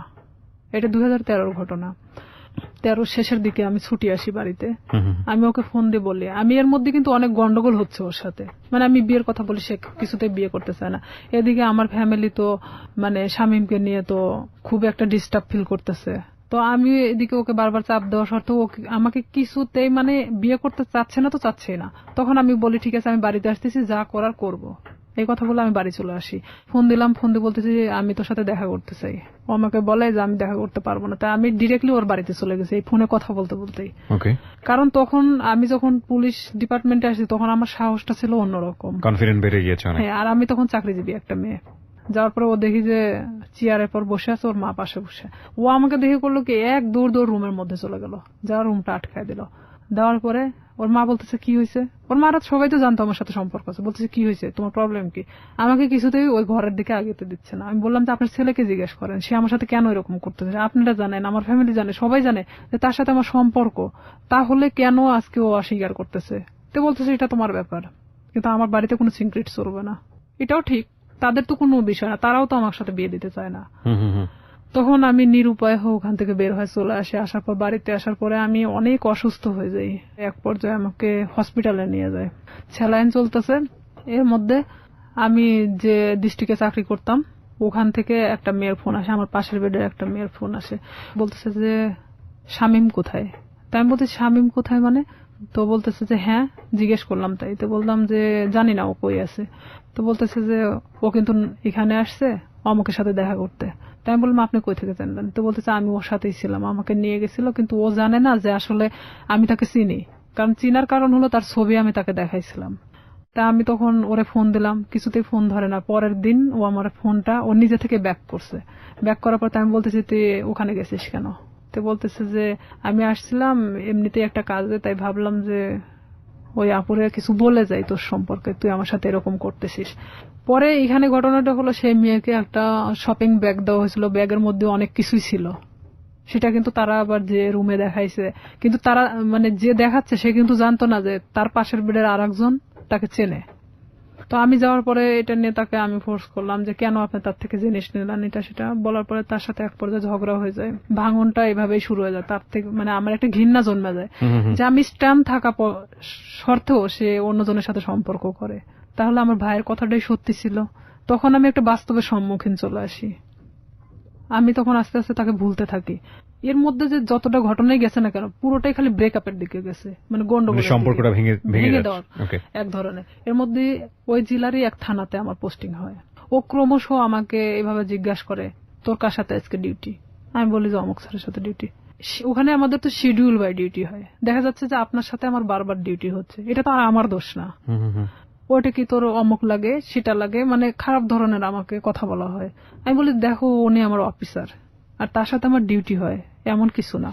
সম্পর্কটা তো আপনার ব্রেকআপের দিকে যাচ্ছে, মানে সম্পর্কটা তখনও ব্রেকআপ হয়নি, আবার জোরে লাগে, আবার ধরেও না ছাড়েও না, এরকম একটা মানে একটা ঝুলন্ত অবস্থা, আবার তর্কাতর্কিও শুরু করে। তর্কাতর্কিও হয়, মানে যতটা সময় ভালো দিকে হয় ততটা সময় আবার খারাপ দিকেও। আমরা শেষের দিকে চলে আসবো প্রিয় শ্রোতা। গল্পটা কোথাকার গল্প, কোথায় গিয়ে দাঁড়িয়েছে একটু চিন্তা করে দেখুন। আমরা শেষের দিকে ফিরে এসে আপনাদেরকে একেবারে শেষ রিয়েলিটি যেটা সেটা জানাবো, এবং আবারও বলবো অনুমান করবেন না, কারণ জীবন গল্পে অনুমান আসলেই অপ্রয়োজনীয় এবং সেটা আসলেই শেষ পর্যন্ত মেলে না। ছোট্ট একটা বিরতি, মাত্র 5 মিনিটের। Close Up presents Hello 8920. Close Up. The closer, the better. Close Up presents Hello 8920. Close Up. The closer, the better. আরো একবার আমন্ত্রণ প্রিয় শ্রোতা, আমার সামনে রয়েছে রিয়া, তার জীবন গল্প নিয়ে। আমরা রিয়ার জীবন গল্পে আবারও ফিরছি, কথা না বাড়ি। এই ফাঁকে আপনাদেরকে আবারও মনে করিয়ে দিচ্ছি, যাহা বলিব সত্য বলিব বইটি যদি আপনারা ঘরে বসে সংগ্রহ করতে চান, and it's really very important book এই কারণে যে জীবনে কোনো ভুল সিদ্ধান্ত নেবার আগে অন্তত এই বইটি পড়ে দেখা উচিত। মাত্র 200 টাকা, আপনাদের সবার কথা চিন্তা করে এই বইটির দাম ধরা হয়েছে এবং এই বইটি বাংলা এবং একই সাথে ইংরেজি দুটো ভাষাতেই প্রকাশ করা হবে। একটাই বই, এক পাশে থাকবে বাংলা, এক পাশে ইংরেজি। 10টা গল্পের বাংলা সংস্করণ, 10টা গল্পের ইংরেজি সংস্করণ, সাথে মূল্যবান পরামর্শ থাকবে আমাদের ডক্টর তাজুল ইসলাম সাইকিয়াট্রিস্ট যিনি আছেন তার, এবং এছাড়াও বইটিতে আরো বেশ কিছু গুণী মানুষের পরামর্শ থাকবে। এই বইটি এতটাই গুরুত্বপূর্ণ, আমি আমার ব্যক্তিগত জায়গা থেকে বলতে পারি যে এটি আপনার কালেকশনে থাকা উচিত। আর এই বইটি আমরা শুধু যারা অ্যাডভান্স বুকিং দিচ্ছেন তাদের কাছেই পৌঁছানোর ব্যবস্থা করছি আপাতত। বইটি আমরা ইন্টারন্যাশনালি পাবলিশ করার চেষ্টা করছি, কতটুকু সম্ভব হবে জানি না, দোয়া করবেন সেজন্য। বইটি যদি আপনি সংগ্রহ করতে চান, আপনি ফোন দেবেন রকমারি.com এ। আমি আবারও বলছি, রকমারি.com এর এই নাম্বারটিতে 16297। আমি আরো একবার বলি, 16297। ফোন দেবার পরে আপনাকে অ্যাডভান্স বুকিং দিতে হবে। বইটি বাজারে আসা মাত্রই আপনার কাছে পৌঁছে যাবে। ওকে, যেখানে আমরা ছিলাম, রিয়া, তারপর? ও আমাকে বারবার এরকম খারাপ খারাপ কথা বলে, তখন আমি বলি যে হ্যাঁ আমি ওকে পছন্দ করি, মানে এক কথায় বলে দেয় যে আমি ওই অফিসারকে পছন্দ করি, যে সে আমার থেকে তারপরও সরে যাক এখন। তখন সে কি করে, আমার এলাকাতে গুজব ছড়াইকে আমি নাকি ওনাকে বিয়ে করছি, অথচ তার সাথে আমার কিন্তু কোনো প্রকার সম্পর্ক নাই। তখন সেই এলাকায় ছড়ায় দেয় যে আমি নাকি এরকম আমাদের ডিপার্টমেন্টের একজনকে বিয়ে করছি। এই লোকও আস্তে আস্তে এই জিনিসটা জানা যায় যে সে এরকম করতেছে, কারণ তার সাথে আমি অনেক বিষয় নিয়ে ডিসকাস করতাম আগে থেকেই। তখন এই ব্যাপারটা এমন ভাবে দাঁড়ায় যায়, সে আমার এলাকার মধ্যে এমন ভাবে গুজব ছড়ায় দেয়। তখন ওর বিষয়ে আমি বাড়িতে এসে আমার ফ্যামিলিকে পুরো ঘটনা তখন বলি। বলার পরে আমরা থানাতে যাই, থানাতে গিয়ে আমাদের যে অফিসার আছে অফিসারের সাথে কথা বলে এটা বিষয়ে আমরা একটা পদক্ষেপ নেই। নেওয়ার পরে ও তো বাড়ি থেকে পালায় যায়, ওর ফ্যামিলির লোকজনও কেউ ছিল না, কারোকে ধরতে পারে না। পরে স্বামীকে ফোন দেওয়া হয়, মানে স্যার ফোন দেয়, ফোন দিয়ে বলে থানায় আসার জন্য। তো সে এক কথায় যে সে নিরুদ্দেশে, জীবনেও মানে তাকে ধরা ছোঁয়ার বাহিরে, এক কথায় এরকম। আপনি কি মামলাটা করেন নাকি শুধুমাত্র মামলা হয়? জিডি করি। জিডি করেন আপনি? আচ্ছা। আমার কথা যে সে আমার জীবন থেকে সরে গেছে, চলে যাক, সমস্যা নাই, অন্যের উপর দোষ চাপাচ্ছে কেন? পরে সে আমার কাছে অনেক ফোন দিয়ে ক্ষমা টমা চায় যে আমি জীবনে তোমার লাইফ সম্পর্কে কিছু বলবো না, যা হয়েছে হয়েছে, তুমি ইয়েটা উঠায় নাও। তো একদিকে দেখা যায় যে ভালোবাসার ক্ষেত্রে আমি তুলেও দেই সেটা। পরে এটা নিয়ে যার কথা বললাম, যে অফিসারের কথা, এক পর্যায়ে সে আমাকে বিয়ে করতে চায়, যেটা সবাই জানে গেছে, ঠিক আছে আমি তোমাকে বিয়ে করব। সে কিন্তু ডাইরেক্ট সাব ইন্সপেক্টর। আমি জানতাম যে সে বিবাহিত না, সে এতদিনও আমাকে কিন্তু বলতো সে বিবাহিত না। ওকে, যেই ভদ্রলোকের কথা আপনি বলছেন তার সঙ্গে আপনার একটা রটনা চারদিকে হয়েছিল। চারদিকে মানে এটা শামীম ঘটাইছিল। ওকে, তো উনি রাজি হয়েছিলেন এক পর্যায়ে আপনাকে বিয়ে করার জন্য? রাজি হয়েছিলেন এইভাবে যে তার সাথে আমার এর মধ্যে কিছুটা মানে সম্পর্ক এভাবে গড়ে ওঠে যে শামীম যখন এভাবে ছড়াচ্ছিল তখন আমার ডিপার্টমেন্টাল দিক থেকেও ওই যে মেয়েটার সাথে ওর কানেকশন ছিল, সে আবার আমার ডিপার্টমেন্টে এভাবে ছড়াচ্ছে যে আমি তাকে বিয়ে করছি। তা আমার ডিপার্টমেন্টে অনেকেই জানতো যে আমি তাকে বিয়ে করে ফেলছি। তো সেইখানে দেখা যাচ্ছে সে আমাকে এক কথায় বলে দেয় যে যেটা ঘটে গেছে তাহলে আমি তোমাকে বিয়ে করবো। ওকে, সো আপনি বিয়ে করেন এক পর্যায়ে? এক পর্যায়ে আমি তাকে আমার ফ্যামিলির অনুমতি নিয়ে বিয়ে করি। আমি বলি এটা আপনার জন্য একটা ভালোই প্রস্তাব ছিল আমি বলবো। আমার ফ্যামিলি বলে যে হ্যাঁ ঠিক আছে, পছন্দ হলে বিয়ে করাটাই ভালো হবে, যেহেতু এটা গুজব ছড়াই গেছে। তখন আমি তাকে বলে যে ঠিক আছে ফ্যামিলিগতভাবে আমরা বিয়ে করবো। সে বলে যে আমরা এখন এভাবে তো ছুটি পাই না, তো আমরা নিজে নিজে করে নিই, পরে আমরা ফ্যামিলিগতভাবে ইয়ে করে নেব। তো এখানে আমি কিন্তু সেটা রাজি হয়ে যাই। ঠিক তার 1.5 মাস থেকে 2 মাসের মাথায় আমি জানতে পারি সে বিবাহিত, তার বাচ্চা বলছে। তখন আপনি বিয়ের আগে তাকে জিজ্ঞাসা করেননি? আমি জিজ্ঞেস করছি অনেকবার, কিন্তু বিয়ের আগে ওইভাবে আমি অতটা ক্লোজ ছিলাম না। ও কি বলেছে যে না আমি বিবাহিত না? না, ও অনেকবার স্বীকার করছে যে আমি বিবাহিত না। তো জানলেন আপনি? জানার পরে আমি তখন অনেকটাই কষ্ট পাই। কষ্ট পাওয়ার পরে কষ্ট পাবেন কি? আমি তো যতদূর জানি যে এটা একটা মানে মারাত্মক রকমের আইন ভঙ্গন, এবং পুলিশের এত বড় একটা পোস্টে থেকে সে এই ধরনের কাজ করেছে মানে তো তার ক্লোজ হয়ে যাওয়ার কথা। অনেক কষ্ট পাই। কষ্ট পাওয়ার পরে ওকে আমি বলি যে এটা আমার সাথে করার কি দরকার ছিল। বাট সাহসটা পাই কিভাবে? সে সাহসটা পাইছে এভাবেই যে একটা ছেলে আমাকে এভাবে হ্যারাস করতেছে, তার সম্পর্কে তো আমি তার সাথে ডিসকাস করতাম। সেটা তো অন্য হিসাব, এটা তো ইনফর্মাল হিসাব। কিন্তু ফর্মালি তো যদি যায় তাহলে তো চাকরি থাকবে না। সে এটাই ভাবতেছিল মেয়েটা তো এত কিছুর পরেও যেহেতু প্রকাশ করে নাই, তাহলে আমার ব্যাপারটাও হয়তো ওইভাবে প্রকাশ করবে না। ওকে, কিন্তু তার ফার্স্ট ওয়াইফ তো ঝামেলা করতে পারে, কনফিডেন্স এরকম ছিল। আচ্ছা, তখন এরকম যখন আমি দেখলাম যে না, আইনার সাথে আমার সংসার করা সম্ভব না, তখন আমি কিভাবে আমার ফ্যামিলিকে বলবো আবার যে আমি বিয়ে করার পরে এখন সংসার করতে চাচ্ছি না। সম্ভব না কেন ভাবলেন? শুধু এই বিয়েটা সম্ভব না মানে তার বাচ্চা আছে, 2টা বাচ্চা, অলরেডি 2টা বাচ্চা। ওয়াইফের সঙ্গে কথা হয়েছিল? প্রথম ওয়াইফের সাথে আমি কথা বলছি। কি বলেন উনি? প্রথম ওয়াইফ জানতো বিষয়টা? ওনার প্রথম ওয়াইফ জানতো বিষয়টা কিরকম, ইনার সাথে যখন সম্পর্কটা হয়, বাট বিয়ে না এমনিতেই, তখন উনি আমাকে বলতো আমার ভাবির সাথে কথা বলো। আপনাকে ওনার ভাবির সাথে হ্যাঁ, কথা বলতো? মানে ওনার ভাবি, মানে For what? ওনার কেন কথা বলতে ওয়াইফ বলতো? ওনার ভাবি সাজতো। তাহলে কি এখানে দেখা যাচ্ছে না যে ওনার ওয়াইফ ব্যাপারটা জানতো? ওকে, ব্যাপারটা শুধু আমি জানতাম না। ভাবির সঙ্গে কি বিষয়ে কথা বলতেন? ভাবির বিয়ের সঙ্গে বিষয়ে নিয়ে কথা কিভাবে বলতেন? বিষয়ে কথা বলতাম, আমি বলতাম যে আমি তোকে পছন্দ করি। বলে যে হ্যাঁ পছন্দ, সে তো আমাকে বলে যে তুমি ওকে পছন্দ করো। মানে অনেক বিষয় নিয়ে, আসল কথা এক কথায় যে একটা প্রেমিক প্রেমিকার মধ্যে একটা ভাবি আসলে যা হয়, সে সবকিছু একটা ওয়াইফ হলে তো কখনো মানা সম্ভব না আমার মতে। মানে ওনার ওয়াইফের সঙ্গে কথা হতো ঠিকই, কিন্তু আসলে আমি জানতাম ওনার ভাবি, ওনার ভাবি হিসেবে, এবং উনিও সেটাই বলতো যে আমি ওনার ভাবি হই। ওনার বাচ্চাদের সাথে আমি কথা বলতাম, কারণ আমি জানতাম যে ওনার ভাইয়ের বাচ্চা এগুলো। এক পর্যায়ে সে যখন আমি সংসার করব না, তখন বলে যে কেন করবা না, আমি কি এমন একটা কথাই তো ভুল বলছি, তো আমার তো তোমাকে পালার মতো সামর্থ্য আছে, এটা সেটা আমাকে অনেক কিছু বোঝায়। তাই আমি বলি ঠিক আছে, তাহলে আমি বাচ্চা কাচ্চা নিয়ে নেই, যেহেতু আমারও তো একটা লাইফ আছে।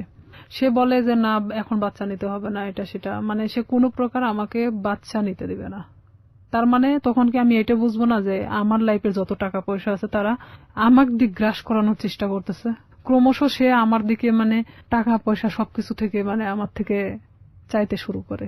সে আমাকে দেওয়ার দূরের কথা, সে নিজেই আমার থেকে নিতে শুরু করে। ব্রেকআপ হতে হতে হতে হতে এখন লাস্ট পর্যায়ে আমাদের টোটালি ব্রেকআপ হয়ে গেছে।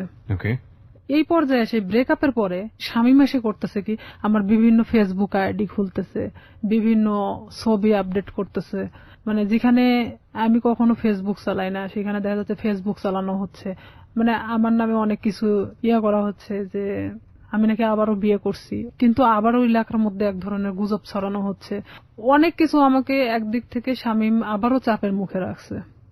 মানে মাঝখানের জীবনটা ছিল একরকম, আর ফার্স্ট লাইফ আর এই লাস্ট লাইফটা আবার আগের মতো। ওকে।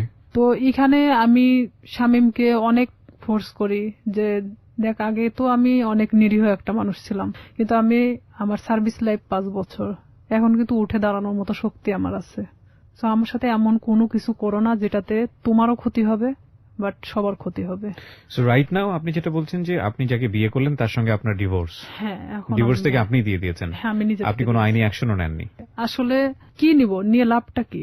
আমি এটা করছিলাম যে তার নামে আমি জিডি করছিলাম, মামলা করার মানে সিদ্ধান্তও নিছিলাম আমার ফ্যামিলি থেকে। পরে মানে যখন আমার ফ্যামিলি, আমার বড় জ্যাঠা বলে যে যা হবার তা তো হয়ে গেছে, এই জিডি মামলা মোকদ্দমা, তারা আসলে এক ধরনের সরল সোজা মানুষ, তারা চাচ্ছে যে আসলে এগুলো করার কি দরকার, যা হবার তা তো হয়ে গেছে। ওকে। সেখানে তো মামলার দিক থেকে দেখা যাচ্ছে যে সে আমাকে মিথ্যা বলে হয়তো আমাকে বিয়ে করছে, কিন্তু তারপর থেকে তো আমাকে সে মানে ছাড়তে চাচ্ছে না। মানে বিষয়টা জটিল আকার ধারণ করতে সবকিছু মিলে, এই জন্য আপনি আর আবার পরবর্তীতে আগান এখানে নাই। দেখা যাচ্ছে যে আমার লাইফেও অনেক ক্ষতি হয়ে যেত, যে ওনার ওয়াইফ যদি টোটালি না করতে যায়, তার সাথে আমার কোনো যোগাযোগ হয়নি, তাহলে সেক্ষেত্রে আপনি তাহলে প্রবলেমে সেক্ষেত্রে পড়তেন। উনি যদি আমাকে বিভাগীয় একটা মামলা দিত, আমি থাকতে আমার হাজবেন্ডকে সে ফুসলিয়ে বিয়ে করছে, তার হাজবেন্ডও হয়তো এই কথা বলে উঠতো যে আমাকে সে ফুসলাইছিল, কারণ তাহলে সেটার সেক্ষেত্রে কোনো আপনি প্রমাণ নাই। বিপদে পড়তেন। তো সেখানে দেখা যাচ্ছে যে আমার কথাগুলো ভিত্তিহীন ছিল, আমি সবকিছু ভাবে আবারও সেখান থেকে সবকিছু ক্লোজ করে চলে আসছি। এরপরেই কি আপনার পিছনে শামীম আবার দৌড়াদৌড়ি শুরু করে? হ্যাঁ, এখন ও আবারও আমার পিছনে। ওকে বিয়ে শাদী করেনি? ও বিয়ে করছে, বিয়ে করার পর বউ ছাড়া দিছে, তারপরে আবার আপনার পিছনে? হ্যাঁ, এখন ও চাচ্ছে যে আমি। এখন কি করছে? ফেসবুকে আপনার নামে স্ক্যান্ডাল তৈরি করার চেষ্টা করছে। ফেসবুকে স্ক্যান্ডাল তৈরি করাটা খুব সহজ এই কারণে যে আমরা যারা সাধারণ মানুষ আছি, যারা এই অনুষ্ঠানটা শুনছেন, বিশেষ করে তাদের মধ্যে অনেকেই আছেন তারা খুব সহজ সরল। তারা একটা স্ক্রিনশট দেখলেই মনে করেন যে না জানি কি আছে এর মধ্যে, এই ঘটনা ছি ছি ছি ছি। যে আমাদের সবারই একটা বড় সমস্যা হচ্ছে, আমরা সবাই ফার্স্ট ইমপ্রেশনে চিন্তা করি। ফার্স্ট ইমোশন, রাস্তায় একটা ঘটনা ঘটছে, কেউ একজন মার খাচ্ছে, আপনার মনে হবে সে চুরি করেছে, সে কারণে সে মার খাচ্ছে, এবং দৌড় দিয়ে গিয়ে আপনি দুটো মেরে চলে আসলেন। এই যে মনে হওয়ার ব্যাপারটা, এটা আমাদের ফার্স্ট ইমোশন ম্যাক্সিমাম টাইমই রং থাকে। আমরা কখনো বিহাইন্ড দ্য রিজন কখনো চিন্তা করি না, কজ কিংবা প্রুফ বিহাইন্ড দ্য রিজন কখনো চিন্তা করি না। একটু ঠান্ডা মাথায় 2 মিনিট ভেবে যে ওটার প্রতি আমাদের রিয়াকশনটা কি হবে সেটা জানাই না। কোন একটা পোস্ট দেখলাম, ইচ্ছা মতো গালিগালাজ। কিছুদিন আগে, আমি নাম মেনশন করবো না, আমাদের খুব বিখ্যাত প্রিয় একজন ক্রিকেটার তার বোনকে নিয়ে ছবি দিয়েছে ফেসবুকে, সেখানে আস্তাগফিরুল্লাহ, মানে এত বাজে কমেন্টস। এই যে মেন্টালিটি গুলো না, এই মেন্টালিটি গুলোর প্রধানতম কারণ হচ্ছে আমরা ফেসবুকটাকে খুব হালকা ভাবে নেই। আমরা মনে করি যে এখানে একটা কমেন্টস দিলাম, দিলেই কি না দিলেই কি, এমন একটা জগৎ, এটার সাথে বাস্তবের কোনো যোগাযোগ নেই। কিন্তু এটা ভুল, কারণ দিন দিন এটা এত বেশি ক্রাউডি একটা প্লেস হচ্ছে, এখানে আপনি যেটাই করেন না কেন, যাই করেন না কেন, সেটা কিন্তু একটা ছাপ রেখে দেয়। ভুল করলেও সেটা একটা ছাপ রেখে দেয়, এবং একই সাথে ভালো করলেও সেটা একটা সম্মান বয়ে নিয়ে আসে।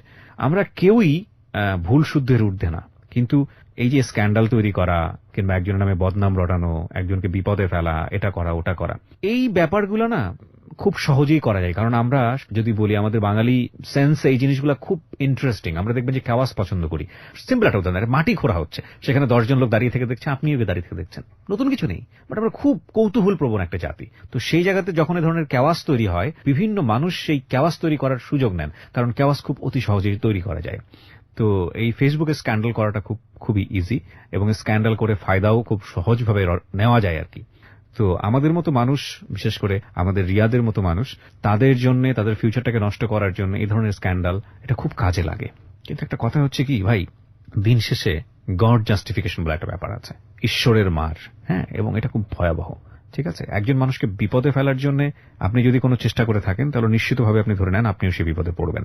আপনি মূলত আজকের এই অনুষ্ঠানে এসেছেন আপনার এই কথাগুলো খুলে বলার জন্য। আপনি একজন ভিকটিম, এবং আপনি যাদের হাতে আইন শৃঙ্খলা রক্ষা করার কাজ, তাদের মধ্যে কাজ করেও আপনি একজন ভিকটিম। এবং আপনার পুরো পরিচয়টা আমি এখানে গোপন রেখেছি। আপনার যে নাম আপনি ব্যবহার করেছেন সেটা ছদ্মনাম আমি বললাম, এবং বাকি যাদের সঙ্গে ওনার সম্পর্ক, তাদের কাউকে আমরা এখানে ফ্ল্যাশ করিনি বা এক্সপোজ করিনি। তার প্রধানতম কারণ হচ্ছে আমাদের সামাজিক অবস্থা। প্রচন্ড সম্মান আছে আমাদের যে পুলিশ বাহিনী, তাদের চেষ্টার প্রতি, তাদেরকে আমি রেসপেক্ট করি আমাদের এই অনুষ্ঠান থেকে।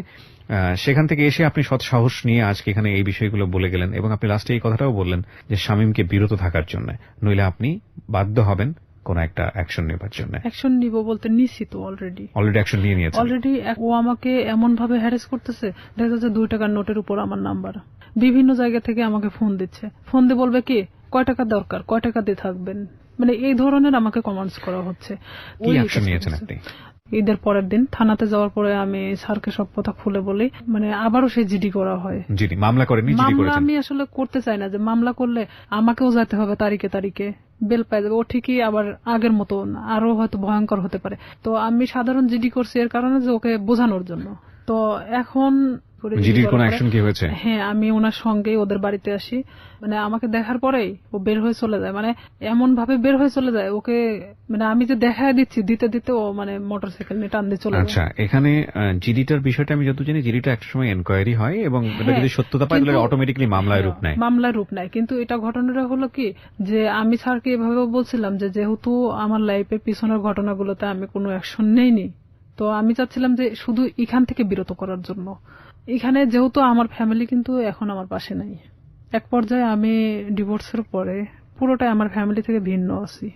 তো কেউ যেহেতু আমার পাশে নাই, সেখানে তো আর আমার লড়াই করে কোনো লাভ নেই। আমি চাচ্ছি যে সে যেন আমাকে ডিস্টার্ব না করে, তাহলে তো আমি ফুললি আমার মতো জীবনযাপন করতে পারতেছি না। আমি আমার ফ্যামিলির উপর নির্ভরশীল না, আমি অন্য কারোর উপর। সবাইকে একটা বিষয় সতর্ক করছি, যারা আজকের এই অনুষ্ঠানটা শুনছেন, আমি জানি অনেকেই সতর্ক হবেন না, তারপরেও 2-1 তো নিশ্চয়ই হবেন। সেজন্যই বলি, কোন ধরনের কোন ডকুমেন্টস বা কাউকে যদি আপনার মনে হয় যে আপনি তাকে হেয় করবেন, যে কোনোভাবে হোক, সামাজিকভাবে হেয় করবেন, সেই রকম কোন ডকুমেন্টস যদি পাবলিকলি আপনি ওপেন করেন, ফেসবুকে হোক বা অন্য যে কোনো কোথাও হোক, আপনি যদি ওপেন করেন without his or her permission, যাকে আপনি এটা ওপেন করছেন, যাকে আপনি এক্সপোজ করছেন, যাই করেন না কেন, আপনি যদি তার অনুমতি ছাড়া এটা করেন, সেটা কিন্তু আইসিটি অ্যাক্টে আপনার এগেইনস্টে খুব কঠিনতম একটা মামলা হয়ে যাবে।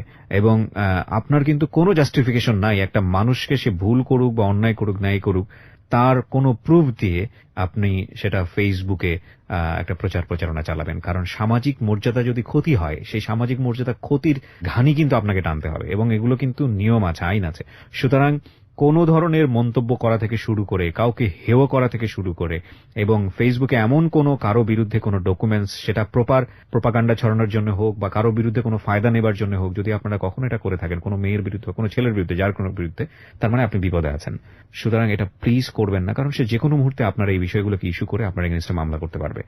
আপনারা যদি মনে হয় এরকম কাজ করে কাউকে সামাজিকভাবে হেয় করবেন, তাহলে মোদ্দা কথা হচ্ছে আপনি নিজে নিজের বিপদ ডেকে নিয়ে আসছেন। সুতরাং সচেতন হন। আজকে হয়তো রিয়া জিডি পর্যন্ত থেমে আছে, কিন্তু আমি বিশ্বাস করি বাংলাদেশের পরিবর্তন আসছে, অনেক রিয়া জিডির কথা চিন্তাও করবে না, তারা সরাসরি মামলা দিয়েই বসবে, এবং এসব বিষয়ে মামলায় কিন্তু বাংলাদেশ সরকার খুবই খুবই খুবই অ্যাক্টিভ। অনেক ধন্যবাদ, আপনি এখানে সাহস করে এসেছেন। আপনার মাধ্যমে একটা মেসেজ আমি আজকে সবাইকে দিতে চাইলাম, এবং সেটা মনে হয় অনেকেই পেয়েছেন। আমরা সবসময় একটা কথা বলবো যে একজনের জীবন গল্প আরেকজনের শিক্ষা হোক। কাউকে কোনোভাবেই ছোট করাটা আমাদের মূল উদ্দেশ্য নয়, এবং মূল টার্গেটটাই হবে সে যেই হোক না কেন, তাকে আলটিমেটলি সে যদি ভিকটিমও হয়, সে যদি কাউকে অপরাধও করে, তাহলে তাকে সঠিক পথে নিয়ে আসা এবং সেটা সুন্দরভাবে। একটা মানুষকে শাস্তি দেওয়াটাই মূল কথা নয়, একটা মানুষ যাতে শাস্তি না পায় তাকে সুন্দর করে বুঝিয়ে বারবার সেখান থেকে ফিরিয়ে নিয়ে আসা। উনি শামীমের ক্ষেত্রে সেটা করে যাচ্ছেন। শামীমকে শুধু একটা আজকের অনুষ্ঠান থেকে একটা কথাই বলার আছে, সেটা হচ্ছে it is the highest time. আমি জানি আপনি এই অনুষ্ঠানটা শুনতেছেন, আমি আপনাকে রিকোয়েস্ট করব, আমি জানি আপনি সমাজে অনেক ভালো কাজ করেছেন, হয়তো বা আপনি আপনার ব্যক্তিগত জায়গা থেকে, আমরা সেগুলোকে রেসপেক্ট করি।